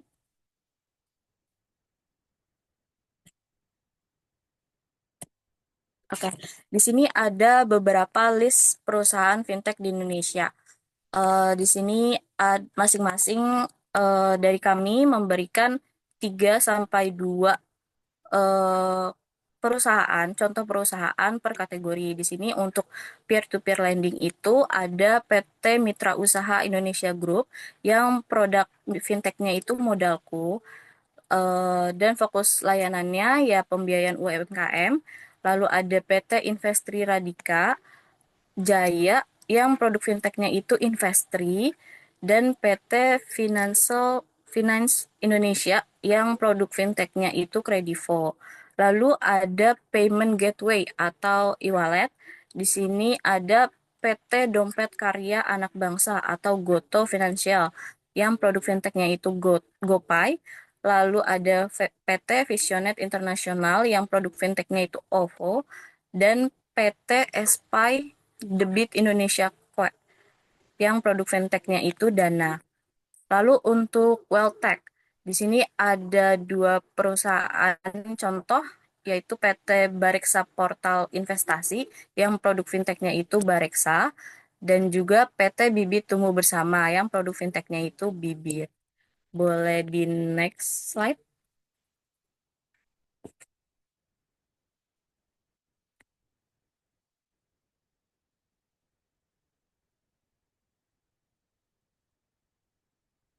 Nah, lalu ada kategori insurtech. Di sini ada 3 contoh perusahaannya. PT Pasar Polis Indonesia dengan produk fintech-nya itu Pasar Polis. PT Fuse Nanotekno itu produk fintech-nya Fuse. Dan PT Archipelago International Technology dengan produk fintech-nya itu Koala. Dan di sini ada 4 contoh digital banking, yaitu dari perusahaan PT Bank BTPN Tbk yang produk fintech-nya itu Genius, PT Bank Jago Tbk produk fintech-nya Jago, dan juga PT Bank Sentral Asia yang produk fintech-nya itu Blue by BCA, dan juga PT Bank Bank Indonesia yang produk fintech-nya adalah Bank. Boleh next slide, dan selanjutnya akan dijelaskan oleh rekan saya. Oke, sebenarnya tadi udah sempat disinggung juga dari Ibu Destria dan juga teman-teman mengenai finansial teknologi. Nah, untuk finansial teknologi yang saat ini tuh perkembangannya tuh terbaik nih di Indonesia. Itu tuh untuk pembayaran digital itu ada GoPay. Kenapa sih GoPay itu menjadi finansial teknologi dengan perkembangan terbaik di Indonesia? Itu karena GoPay itu kan merupakan dompet digital yang lahir dari ekosistem Gojek atau bisa mungkin kita kenalnya itu Goto. Nah, keunggulannya itu dia apa ya? GoPay itu kita menggunakan dia bukan hanya untuk transaksi gitu doang, tapi dia bisa kayak untuk kita bayar Gojek, bisa untuk pesan makanan, bisa belanja, bisa pembayaran tagihan, atau mungkin di sekarang GoPay itu udah ada GoPay Later yang dimana itu udah jadi kayak booming banget di kita-kita yang mau simpel gitu. Jadi GoPay itu berhasil menjadi salah satu dompet digital yang paling populer di Indonesia. Kenapa dia lebih jadi vintage terbaik? Itu karena basis penggunaan Gojek yang besar dan inovasi promo cashback itu membuat adopsi GoPay itu masih masif. Nah, untuk yang kedua itu ada OVO. OVO itu sukses karena strategi kolaborasi dengan Grab, Lipo Group, dan banyak merchant retail. Nah, OVO itu dikenal juga dengan fitur royalty-nya yaitu OVO Point, yang dimana itu bisa digunakan untuk berbagai produk.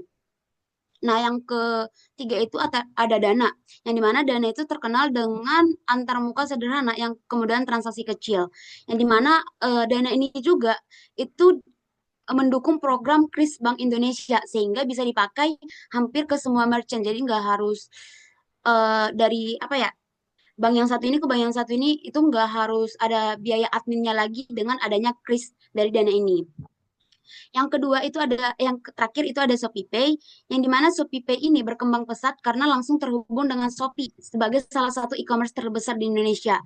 Nah, biasanya dengan kita penggunaan ShopeePay, kalau kita berbelanja di Shopee, itu tuh pasti ada cashback promo gitu. Jadi orang-orang tuh jadi menggunakan ShopeePay ini penggunanya itu jadi banyak.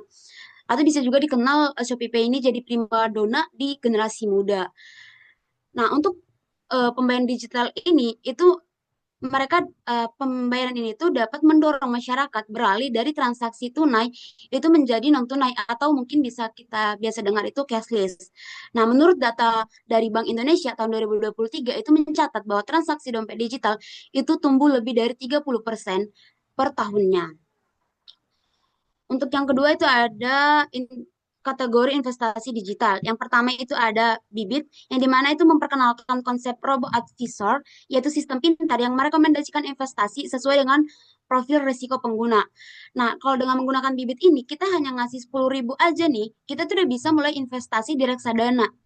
Itu menjadi hal yang apa ya, untuk kalangan bawah sekalipun itu bisa berinvestasi. Nah, untuk yang kedua itu ada Azaib, yang dimana itu fokus pada saham dan reksadana dengan biaya murah. Nah, yang dimana aplikasi ini tuh banyak dipakai oleh anak muda karena desainnya sederhana dan aktif membuat konten edukasi di media sosial. Yang kedua, yang terakhir itu ada Bareksa. Bareksa itu adalah marketplace investasi yang menjual reksadana dan surat berharga negara atau SBN secara online. Keunggulan Bareksa ini tuh resmi menjadi mitra distribusi Kementerian Keuangan Republik Indonesia. Yang terakhir itu ada kripto, yang dimana investasi kripto semakin populer di Indonesia, didorong oleh tren global dan regulasi dari Bapepti. Yang dimana platform ini memungkinkan masyarakat membeli aset digital seperti Bitcoin dan Ethereum dengan mudah. Kesimpulan yang dapat diambil dari investasi digital itu yaitu aplikasi investasi digital itu membuat jumlah investor di Indonesia naik pesat. Menurut KSEI, tahun 2023, jumlah investor retail meningkat hingga 11,4 juta orang, naik lebih dari 30% dibandingkan tahun sebelumnya. Nah, untuk yang berikutnya itu ada layanan pinjaman atau lending. Yang pertama itu ada Investri, yaitu membantu UMKM memperoleh modal usaha dengan sistem peer-to-peer lending. Yang kedua ada Akseleran, yang dimana itu menawarkan pembiayaan berbasis invoice financing, yang dimana itu jadi solusi bagi UMKM yang butuh dana cepat dan piutang. Yang ketiga itu ada Kredivo, yang dimana itu populer dengan layanan pay later, bisa beli sekarang, bayar nanti tanpa kartu kredit. Itu tuh menjawab kebutuhan kredit bagi generasi milenial. Yang berikutnya itu ada Amarta, atau mungkin tadi sudah dijelaskan juga dari Ibu Destria, yang dimana itu fokusnya itu membantu usaha UMKM, yang dimana kan itu memperkuat inklusi keuangan bagi UMKM-UMKM yang ada di Indonesia. Yang terakhir itu ada Zulo, yang dimana itu menawarkan pinjaman cepat berbasis aplikasi dengan bunga yang kompetitif. Nah, untuk yang terakhir itu ada inovasi finansial digital lainnya. Itu ada Insurtech, yang dimana itu membawa asuransi mikro berbasis aplikasi dengan premi terjangka. Yang kedua ada Sandy, ada kripto, yang dimana itu maaf ini kripto salah ketik.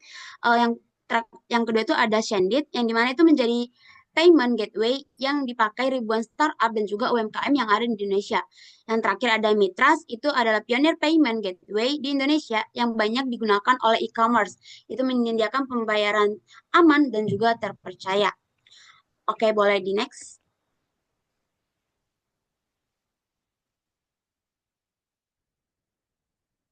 Oke, untuk studi kasus ini, pada kali ini kami membawa pada pandemi COVID-19 itu telah membawa dampak signifikan pada berbagai aspek kehidupan, termasuk cara orang bertransaksi.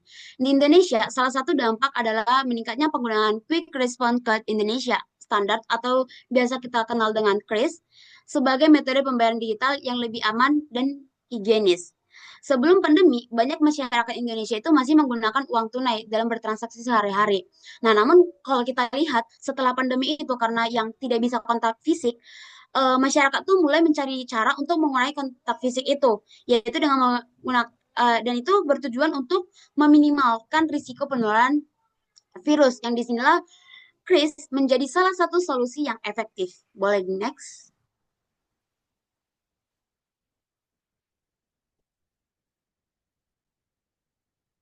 Nah, faktor yang menyebabkan peningkatan penggunaan kris akibat COVID-19 yang pertama itu ada keamanan dan higien.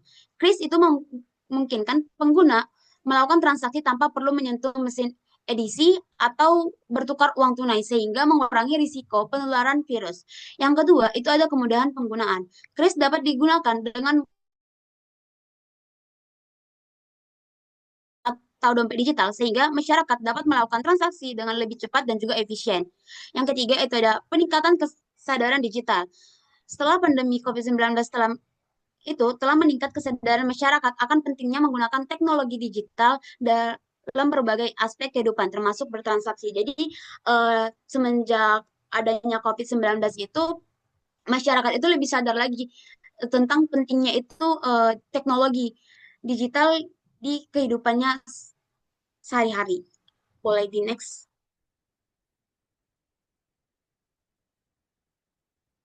Nah, meningkatnya penggunaan kris akibat COVID-19 itu telah membawa dampak positif pada masyarakat Indonesia, termasuk peningkatan transaksi digital, efisiensi, dan keamanan. Oleh karena itu, penting untuk terus meningkatkan kesadaran dan edukasi masyarakat akan pentingnya menggunakan teknologi digital dalam bertransaksi. Nah, untuk yang pertama itu peningkatan transaksi digital. Penggunaan kris itu telah meningkatkan jumlah transaksi digital di Indonesia, sehingga dapat membantu meningkatkan inklusi keuangan dan mengurangi penggunaan uang tunai. Yang kedua itu ada peningkatan efisiensi. Kris dapat membantu meningkatkan efisiensi transaksi sehingga dapat menghemat waktu, biaya, dan juga mungkin tenaga.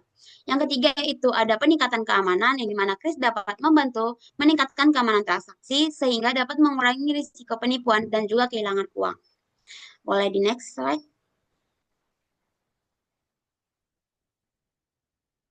Oke, untuk materi kami ini adalah beberapa daftar pustaka yang kami gunakan. Boleh di next slide. Oke, sekian dari kami kelompok 2. Apakah dari teman-teman sekalian ada yang ingin bertanya? Boleh dari Arum. Oke, terima Baik, kasih pada terima kasih kelompok atas yang telah kesempatannya. Saya izin bertanya, kalau dari berita itu Bank Indonesia akan rencananya akan mengeluarkan rupiah digital. Nah, eh, kalau misalnya itu benar terjadi, apa yang akan terjadi terhadap fintech? Apakah fintech akan tergusur atau malah eh, lebih meningkat dalam penggunaannya? Apakah pertanyaannya dimengerti? Oke, dimengerti Arum. Iya, terima kasih. Oke, terima kasih Arum. Boleh yang berikutnya ada Nanda Melandri. Oke, terima kasih atas kesempatan pertanyaannya dan presentasinya dari materinya. Pertanyaan saya adalah kan tadi kalian udah menjelaskan terkait sejarah dari fintech di Indonesia sampai saat ini. Nah, pertanyaannya adalah dari beberapa jenis fintech yang sudah ada di Indonesia, yang sudah dikembangkan, menurut kalian eh, fintech ataupun jenis produk fintech apa yang belum terlalu dikembangkan di Indonesia, padahal itu fit ataupun marketnya itu sangat cocok di Indonesia. Contoh dari saya itu seperti pembayaran cashless, bukan cashless sih, pembayaran auto gate di tol. Karena di Indonesia kan orang penduduknya itu hobi sekali untuk berkendara mengenai motor dan juga mobil, khususnya mobil di tol gitu. Jadi kalau kita tahu sendiri di tol itu kalau pulang mudik itu seringkali macet karena di gate-nya itu sangat lambat gitu hitungannya. Jadi apakah menurut kalian ada contoh produk fintech yang bisa dikembangkan yang lebih cocok di Indonesia gitu? Masuk gak pertanyaannya? Masuk. Oke, terima kasih. Oke, makasih Nanda. Oke, berikutnya ada Rania. Boleh. Oke, thank you untuk kelompok yang udah presentasi. Mau nanya aja, tadi kan teman-teman ada bahas generasi milenial itu sebagai pendorong utama fintech ya. Pengen tanya, gimana cara fintech itu ngejangkau generasi tua atau sebelum, maksudnya generasi sebelum generasi milenial, itu kan pasti lebih lama daripada generasi milenial. Gimana cara fintech itu ngejangkau generasi yang di atasnya milenial supaya mereka tuh sama-sama bisa gunain fintech gitu. Maksudnya supaya adopsi fintech ini lebih merata dan mereka bisa gunain juga dengan gampang. Kayak gitu. Jelas gak? Oke, jelas Rania. Boleh. Next, Fahri. Baik, terima kasih atas kesempatannya. Saya ingin bertanya terkait dengan anggaplah skenario-nya itu Indonesia beberapa tahun ke depan dilanda atau mengalami krisis keuangan yang sangat-sangat parah. Jika kita bandingkan antara vintage dan bank konvensional, kita kan tahu kalau vintage itu fleksibilitas dan tapi regulasinya belum terlindungi banget. Sedangkan kalau bank konvensional itu secara modal lebih terstruktur dan apa ya, lebih ya terstruktur lah. Kira-kira kalau mengalami krisis keuangan itu yang lebih sustain dan lebih eh, mampu bertahan tuh kira-kira bank konvensional atau vintage ini. Jelas gak? Oke, jelas Fahri. Terima kasih. Boleh. Next, Kak Yuda. Oke, thank you atas kesempatannya. Tadi kan sempat dibahas fintech di Indonesia, ya contohnya itu P2P lending, P2P lending atau kita kenal sebagai eh, pinjol ya. Nah, menurut kalian apakah si P2P lending ini mampu mengubah praktik rentenir di masyarakat, khususnya kayak di desa-desa ya di Indonesia, atau malahan si P2P lending ini atau pinjol ini malah menimbulkan sebuah masalah baru seperti kayak gagal bayar masyarakat dan banyaknya yaitu karena gagal bayar di masyarakat ini, masyarakat jadi merasa tercekik oleh hutang dan riba ya. Dan itu efeknya kan banyak yang kayak depresi, bunuh diri, dan lain sebagainya. Thank you. Oke, terima kasih Kak Yuda. Oke, next pertanyaan terakhir dari Fatur. Ya, makasih untuk sesinya. Di sini gue pengen nanya terkait ini sih apa namanya? Kan kalau kita lihat ya perkembangan fintech ini kan sebenarnya bisa mengarah ke dua sisi ya. Jadi bisa ngasih peluang gede buat startup yang pengen berkembang, tapi juga di lain sisi bisa juga buat big tech kayak Gojek, Shopee dan juga Grab yang lain-lain lah. Itu juga makin dominan gitu. Nah, kira-kira sebenarnya tuh fintech ini bisa menguntungkan eh, kedua belah pihak atau memang lebih menguntungkan yang udah kayak gede gitu kayak Shopee, Gojek ataupun Grab gitu. Jelas ya? Oke. Sebelumnya, sorry Kak Yuda, boleh nggak diulang pertanyaannya? Tadi ada yang kurang jelas. Oke, intinya gini sih, P2P lending ini di dalam fintech itu menurut kalian lebih banyak membantunya untuk masyarakat atau malah menimbulkan masalah baru seperti gagal bayar dan eh, apa namanya ketidaksejahteranya masyarakat ini karena tercekik oleh riba dan hutang seperti itu. Oke, terima kasih Kak Yuda. Oke, ditunggu ya teman tuh jawabannya kami dari kelompok dua izin diskusi sebentar. Terima kasih. Oke. Kedengeran gak suara saya? Kedengaran Ibu. Kedengaran Oke. Ibu. Boleh minta tolong ditampilkan tadi pertanyaan teman-temannya? Kita kasih waktu kepada kelompok yang presentasi untuk diskusi terlebih dahulu ya. Sambil Baik, Ibu. tolong tampilkan share screen tadi pertanyaan teman-temannya.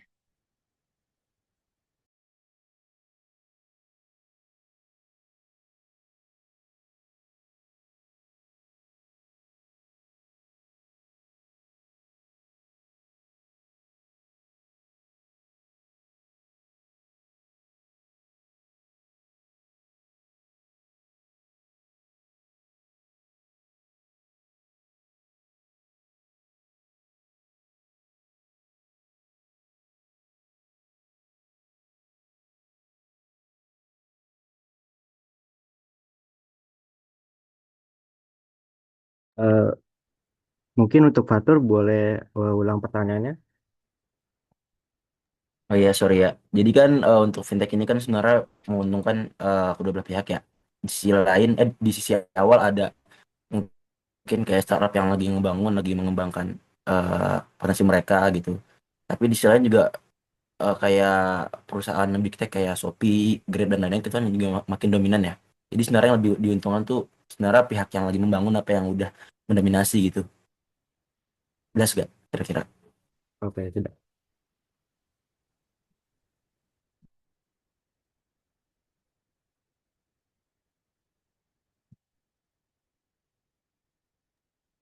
Sudah, tadi Jonathan jawab pertanyaan siapa?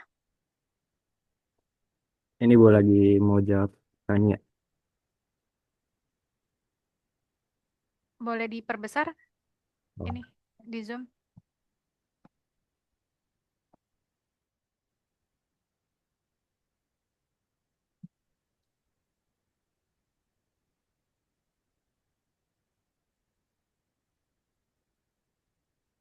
Seratus 150 aja. Nah,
Oke, apakah sudah bisa kita mulai?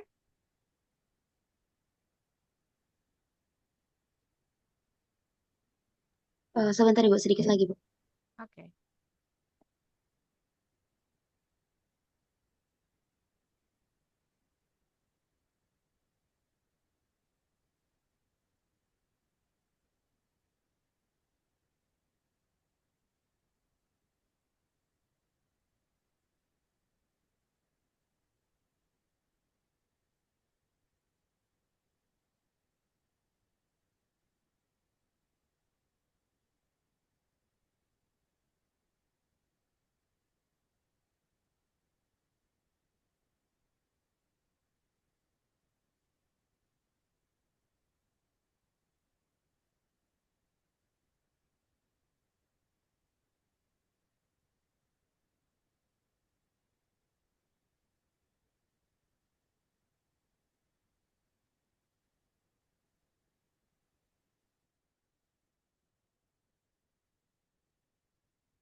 Eh, Mungkin aku akan menjawab pertanyaan Arum. Tadi Arum nanya, kalau dari berita, Bank Indonesia ini akan merencanakan mengeluarkan rupiah digital. Kalau misal itu benar, apa yang terjadi pada fintech? Apakah tergusur atau makin meningkat? Nah, kalau rupiah digital ini jadi dirilis oleh Bank Indonesia, menurut kami fintech nggak bakal tergusur. Justru ada potensi semakin meningkat. Soalnya rupiah digital itu kan intinya cuma infrastruktur atau bentuk baru dari uang resmi, tapi versi digitalnya. Jadi fintech ini bisa manfaatin buat ningkatin layanan mereka, misalnya itu membuat dompet digital atau payment gateway. Biar transaksinya itu bisa jadi lebih cepat, bisa jadi lebih murah, atau bisa jadi lebih aman. Jadi fintech ini bisa jadi perantara antara masyarakat dan juga Bank Indonesia lebih mudah transaksinya. Jadi dampaknya tuh bukan lebih ke arah tergusur, tapi bisa aja Bank Indonesia berkolaborasi sama fintech dan fintech juga bisa selalu adaptasi, nggak yang langsung tergusur gitu, Arum. Apakah bisa dimengerti? Oh iya, dapat dimengerti. Terima kasih sih, Pak. Terima Ya, kasih kembali, Arum. jadi ini lebih ke pelengkap ya. Jadi banyak pemain akan menjadi lebih kompetitif di pasar. Jadi bisa jadi nanti biaya admin GoVo, OP jadi lebih berkurang dengan adanya CBDC ini. OVO, pesaing langsung CBDC Central Bank Digital Currency kan OVO, GoPay ya. Intinya yang e-wallet itu. Ketika kita pakai e-wallet kan ada biaya adminnya ya. Mau top up kan ada biaya adminnya. Nah, dengan adanya CBDC ini jadi pesaing langsung nih dari eh, e-wallet tadi. Tapi CBDC ini juga punya peran sebagai regulator juga gitu. Maksudnya misalnya ada bansos-bansos yang kita tahu penyalurannya banyak yang apa namanya salah gitu ya. Misalnya harusnya ditujukan ke orang-orang yang tidak mampu, tapi orang-orang yang mampu masih dapat bansos gitu. Nah, kan dengan CBDC ini kan kita masing-masing orang tuh punya akun gitu, kayak KTP, tapi dalam bentuk digital gitu. Nah, jadi dengan misalnya ada bantuan-bantuan dari pemerintah, itu bisa langsung disalurkan ke orang yang tepat gitu, nggak lewat apa namanya RT RW-nya lagi, di mana itu bisa jadi salah sasaran ya.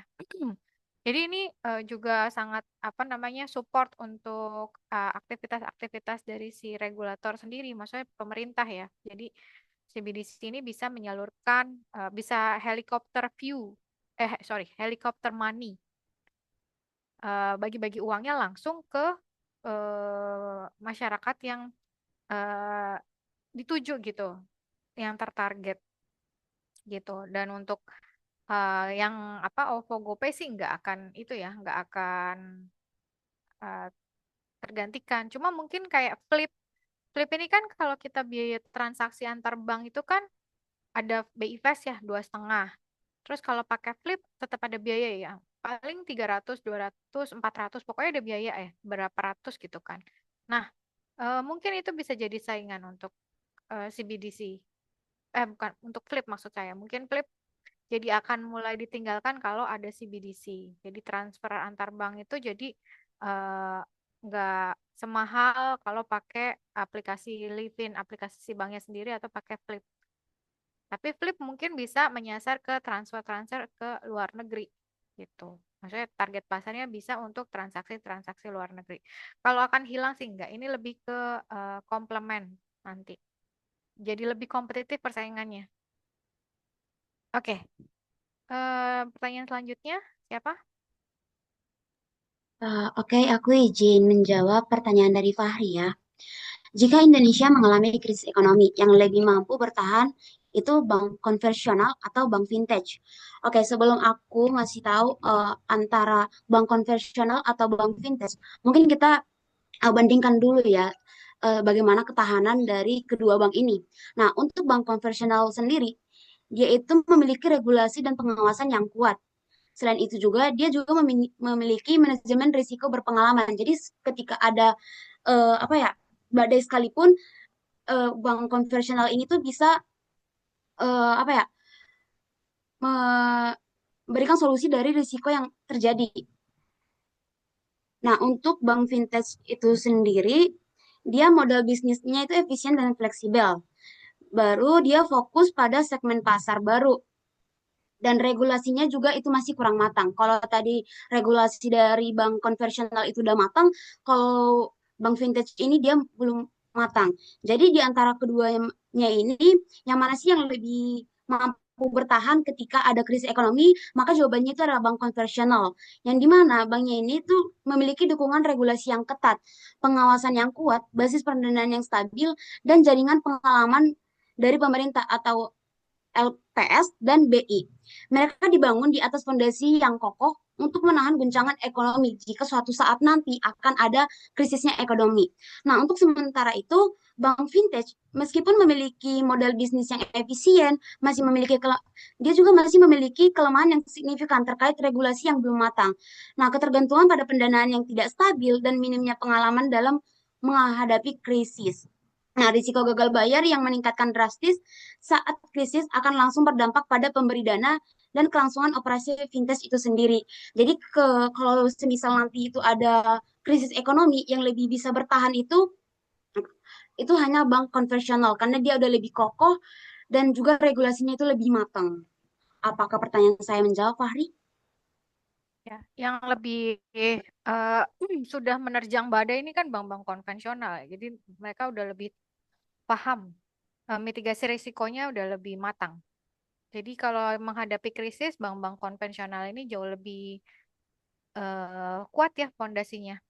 Dan bank-bank digital, kalau saya lihat banyak yang dia tuh nggak ngikutin regulasi gitu. Jadi yang kemarin mungkin saya share sedikit ya. Jadi bank-bank digital ini banyak yang mm, memberikan tingkat bunga itu deposito itu jauh di atas tingkat bunga yang dijamin oleh LPS. Gitu, misalnya ini. Nah ini, misalnya ini kan bank digital nih, Neo. Tingkat bunga LPS itu cuma 3,75%. Dia nawarin tingkat bunga deposito 8%, 7,5%. Coba kita lihat BCA. BCA bank-bank besar ya, bank-bank yang BUMN, BNI nih 2,25. Nggak nyampe. Paling gede 3%. Nggak ada yang lewat dari tingkat suku bunga yang dijamin oleh LPS. Terus mana bank BCA? BNI hmm, BCA ini BCA yang blue ya, di digitalnya. Karena dia di bawah BCA, dia masih ngikutin aturan nih. DKI, Asbanda ya, Asosiasi Bank Daerah ini, DKI. Terus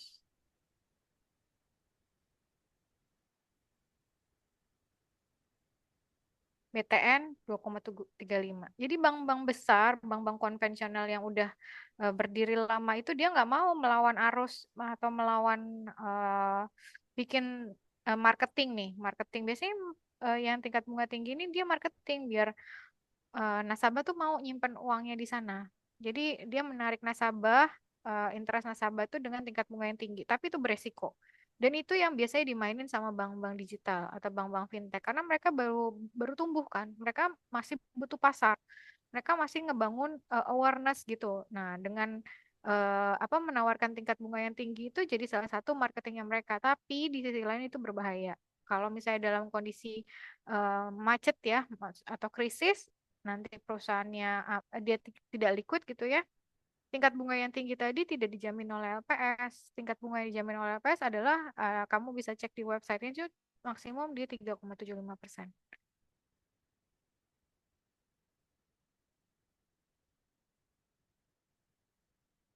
Gitu, Fahri. Baik, makasih atas jawabannya Ibu dan Yeni. Oke, pertanyaan selanjutnya siapa yang jawab?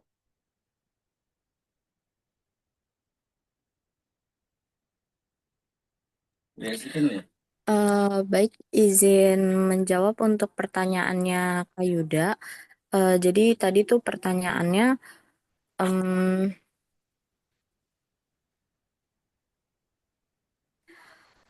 tentang P2P lending yang menurut kami apakah banyak membantu atau malah menimbulkan masalah baru.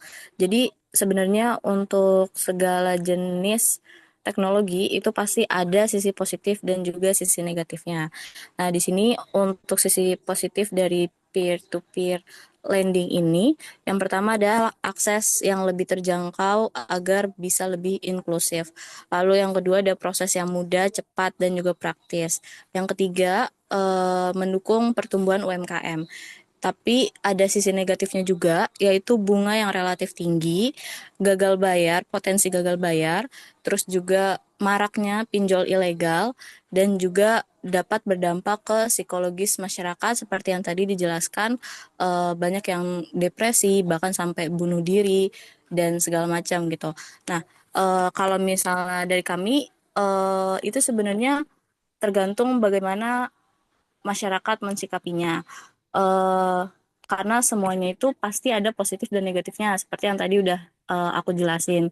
Jadi untuk mencegah itu ya paling untuk mencegah dominan dari sisi negatifnya mungkin dari pemerintah atau mungkin dari perusahaan fintechnya itu sendiri itu lebih menggencarkan terkait literasi keuangan atau literasi digital terkait si peer-to-peer lending ini. Jadi mereka tuh ngerti soal yang tadi yang barusan Bu Desri jelasin terkait suku bunga yang tinggi yang tidak dijamin LPS dan segala macam. Jadi terkait resiko gagal bayar dan segala macam itu bisa ditangani kalau misalnya masyarakat dapat literasi keuangannya itu.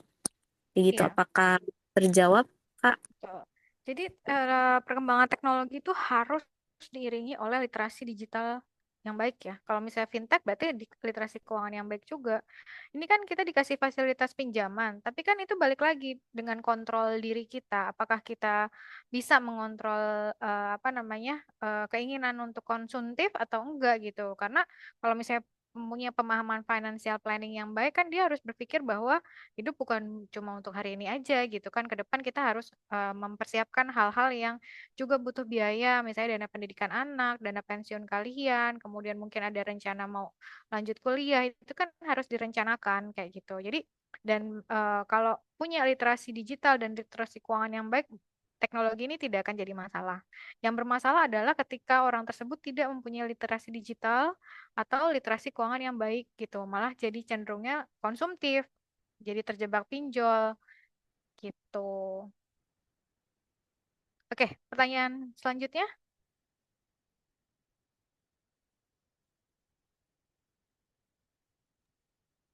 Ya, mungkin saya izin menjawab pertanyaan Rania. Generasi milenial kan sebagai pendorong fintech berdasarkan PPT. Gimana cara fintech ini bisa menjaga generasi yang lebih tua? Oke, untuk pertanyaan jawaban dari kami ini sebenarnya eh, fintech ini tuh lebih baik diajarkan dengan hal yang sudah relevan gitu, yang sudah familiar dengan orang-orang tua. Jadi misalnya bisa bekerja sama dengan bank pos atau koperasi, dan mereka ini kayak memberikan edukasi secara langsung gitu, bagaimana cara menggunakan fintech bisa melalui pelatihan komunitas, brosur, video tutorial segala. Dan selain itu juga aplikasi fintech ini bisa dengan menyederhanakan tampilan aplikasinya, karena kebanyakan kasus itu aplikasi fintech ini kayak memiliki kata-kata yang terlalu kecil gitu ukurannya. Jadi untuk tampilannya ini bisa eh, lebih mudah lah diperlihatkannya, font lebih besar dan juga navigasi yang jelas. Yang kedua ini juga bisa dengan melibatkan keluarga-keluarganya atau anak-anak dan cucu-cucunya untuk mengajarkan bagaimana cara mengoperasi aplikasi fintech. Seperti itu. Ya, itu harus dibantu sama keluarganya ya. Biar apa? Didampingi gitu orang tuanya. Kadang orang tua tuh, misalnya kayak orang tua saya gitu kan suka nonton YouTube ya. Nah, suka nggak sengaja ngeklik gitu. Itu harus hati-hati. Jadi kan banyak pinjol-pinjol yang dia beriklan di YouTube ya. Tapi kalau kita sadar ya kita nggak akan lanjut gitu. Cuma kalau misalnya orang tua nggak terlalu ngeh atau matanya kenapa gitu, nggak terlalu jelas, atau memang ya udah mungkin emang kalau nonton YouTube harus ngisi ini, akhirnya kejebak pinjol. Jadi memang ya harus didampingi oleh keluarganya ya gitu. Sama ya kan kalau di kelurahan-kelurahan itu suka ada ya pendidikan untuk lansia. Maksudnya kayak lansia-lansia itu dikumpulin. Jadi ada di kelurahan saya tuh lansia-lansia itu ada kayak sekolahnya lagi. Jadi mereka ngumpul. Terus ada pelatihan macam-macam, ada pelatihan digital, ada pelatihan keuangan, ada pelatihan masak, kayak gitu-gitu biar lansia-lansia ini tetap aktif. Gitu. Jadi menghindari mereka juga dari penyakit Alzheimer ya kan karena otaknya aktif. Gitu. Selain dari apa pendampingan dari keluarga. Oke, next question. Oke, aku izin menjawab pertanyaan dari Fatur. Perkembangan vintage bisa ngasih peluang untuk startup dan vintage yang besar atau Gojek lebih dominan, jadi bisa menguntungkan yang sedang membangun atau yang dominasi. Mungkin kesimpulannya pertanyaannya ini vintage itu lebih menguntungkan perusahaan yang udah mendominasi atau masih startup ya? Oke, untuk jawabannya itu nggak ada yang lebih diuntungkan karena dua-duanya itu sama-sama diuntungkan dengan adanya finansial teknologi ini. Nah, untuk dia yang masih baru, keuntungan yang dapatnya itu akses pendanaan itu jadi lebih mudah. Vintage itu terutama melalui platform peer-to-peer lending itu memudahkan startup atau UMKM untuk mendapatkan modal usaha. Yang kedua, itu ada inovasi dan fleksibilitas. Yang dimana startup memiliki keunggulan dalam hal kecepatan dan fleksibilitas. Mereka bisa dengan cepat menciptakan produk atau layanan keuangan yang spesifik dan sesuai dengan kebutuhan pasar yang belum terlayani. Misalnya layanan manajemen keuangan pribadi atau investasi mikro. Yang berikutnya itu ada biaya operasional yang rendah. Dengan memanfaatkan teknologi digital, startup tidak memerlukan kantor fisik atau cabang yang banyak sehingga biaya operasional mereka itu bisa lebih sedikit atau lebih efisien. Nah, untuk perusahaan yang sudah mendominasi seperti Gojek, keuntungannya itu meningkatkan loyalitas pelanggan dengan memiliki layanan vintage seperti contohnya GoPay. Mereka itu menciptakan ekosistem yang terintegrasi. Pelanggan akan semakin terikat dan cenderung menggunakan layanan yang sama untuk berbagai kebutuhan, mulai dari pembayaran, transfer, hingga pinjaman atau biasa kita dengar dengan pay later. Yang kedua itu ada mengoptimalkan data pelanggan. Perusahaan besar memiliki data transaksi pelanggan dalam jumlah masif. Layanan vintage itu memungkinkan mereka menganalisis data itu lebih dalam untuk memahami perilaku konsumen, menawarkan produk yang relevan, dan meningkatkan efisiensi operasional. Yang terakhir itu ada diversifikasi pendapatan. Layanan vintage itu membuka sumber pendapatan baru di luar bisnis inti mereka, misalnya e-commerce atau ride hailing. Mereka bisa mendapatkan keuntungan dari biaya transaksi, bunga pinjaman, atau layanan keuntungan lainnya. Jadi siapa yang lebih diuntungkan itu tidak ada karena sama-sama diuntungkan dengan adanya financial teknologi ini. Jadi secara singkatnya startup itu pemain baru yang memanfaatkan celah di pasar, sementara perusahaan dominan seperti Gojek itu pemain besar yang memanfaatkan inovasi untuk mengukuhkan posisi mereka. Apakah terjawab, Fatur? Ya, justru semakin banyak pemain, semakin kita diuntungkan ya. Karena kan mereka akan jadi lebih kompetitif ya, kompetitif menyediakan fitur fintech, kompetitif terkait biaya atau cost yang harus kita keluarkan. Semakin banyak pemain, justru bagus untuk kita sebagai user ya. Jadi tidak ada yang mendominasi. Kalau mendominasi kan mereka sebagai price maker. Oke, selanjutnya. Ya, terima kasih Yap, untuk jawaban. izin menjawab dari pertanyaan Anda, dari beberapa jenis fintech yang sudah dikembangkan di Indonesia, bidang fintech apa saja yang belum terlalu dikembangkan? Oke, jadi jawaban dari kami ini yang pertama adalah agri fintech gitu. Jadi platform akses modal dan pasar untuk petani itu kan belum banyak, tapi padahal sektor pertanian itu juga ada besar banget ya. Yang kedua ini adalah fintech syariah digital, di mana potensinya ini besar di Indonesia, tapi layanan untuk investasinya, asuransi dan pembayaran syariah digital masih minim. Ketiganya adanya RegTech atau yang dikenal dengan regulatory teknologi, yaitu teknologi yang membantu perusahaan-perusahaan untuk istilahnya mematuhi regulasi yang sudah ada gitu.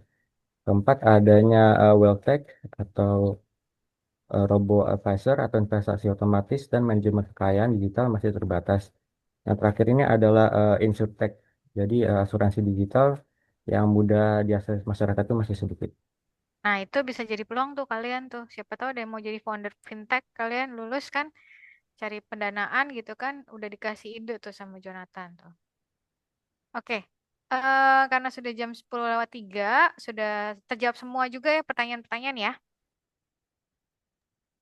Sudah, Ibu. Oke, terima kasih semuanya. Mungkin kita cukupkan sampai di sini pertemuan hari ini. Sampai ketemu lagi minggu depan. Assalamualaikum warahmatullahi wabarakatuh. Waalaikumsalam. Waalaikumsalam. Terima kasih, Bu. Waalaikumsalam Terima kasih, Bu. warahmatullahi wabarakatuh. Terima kasih, Bu. Yo.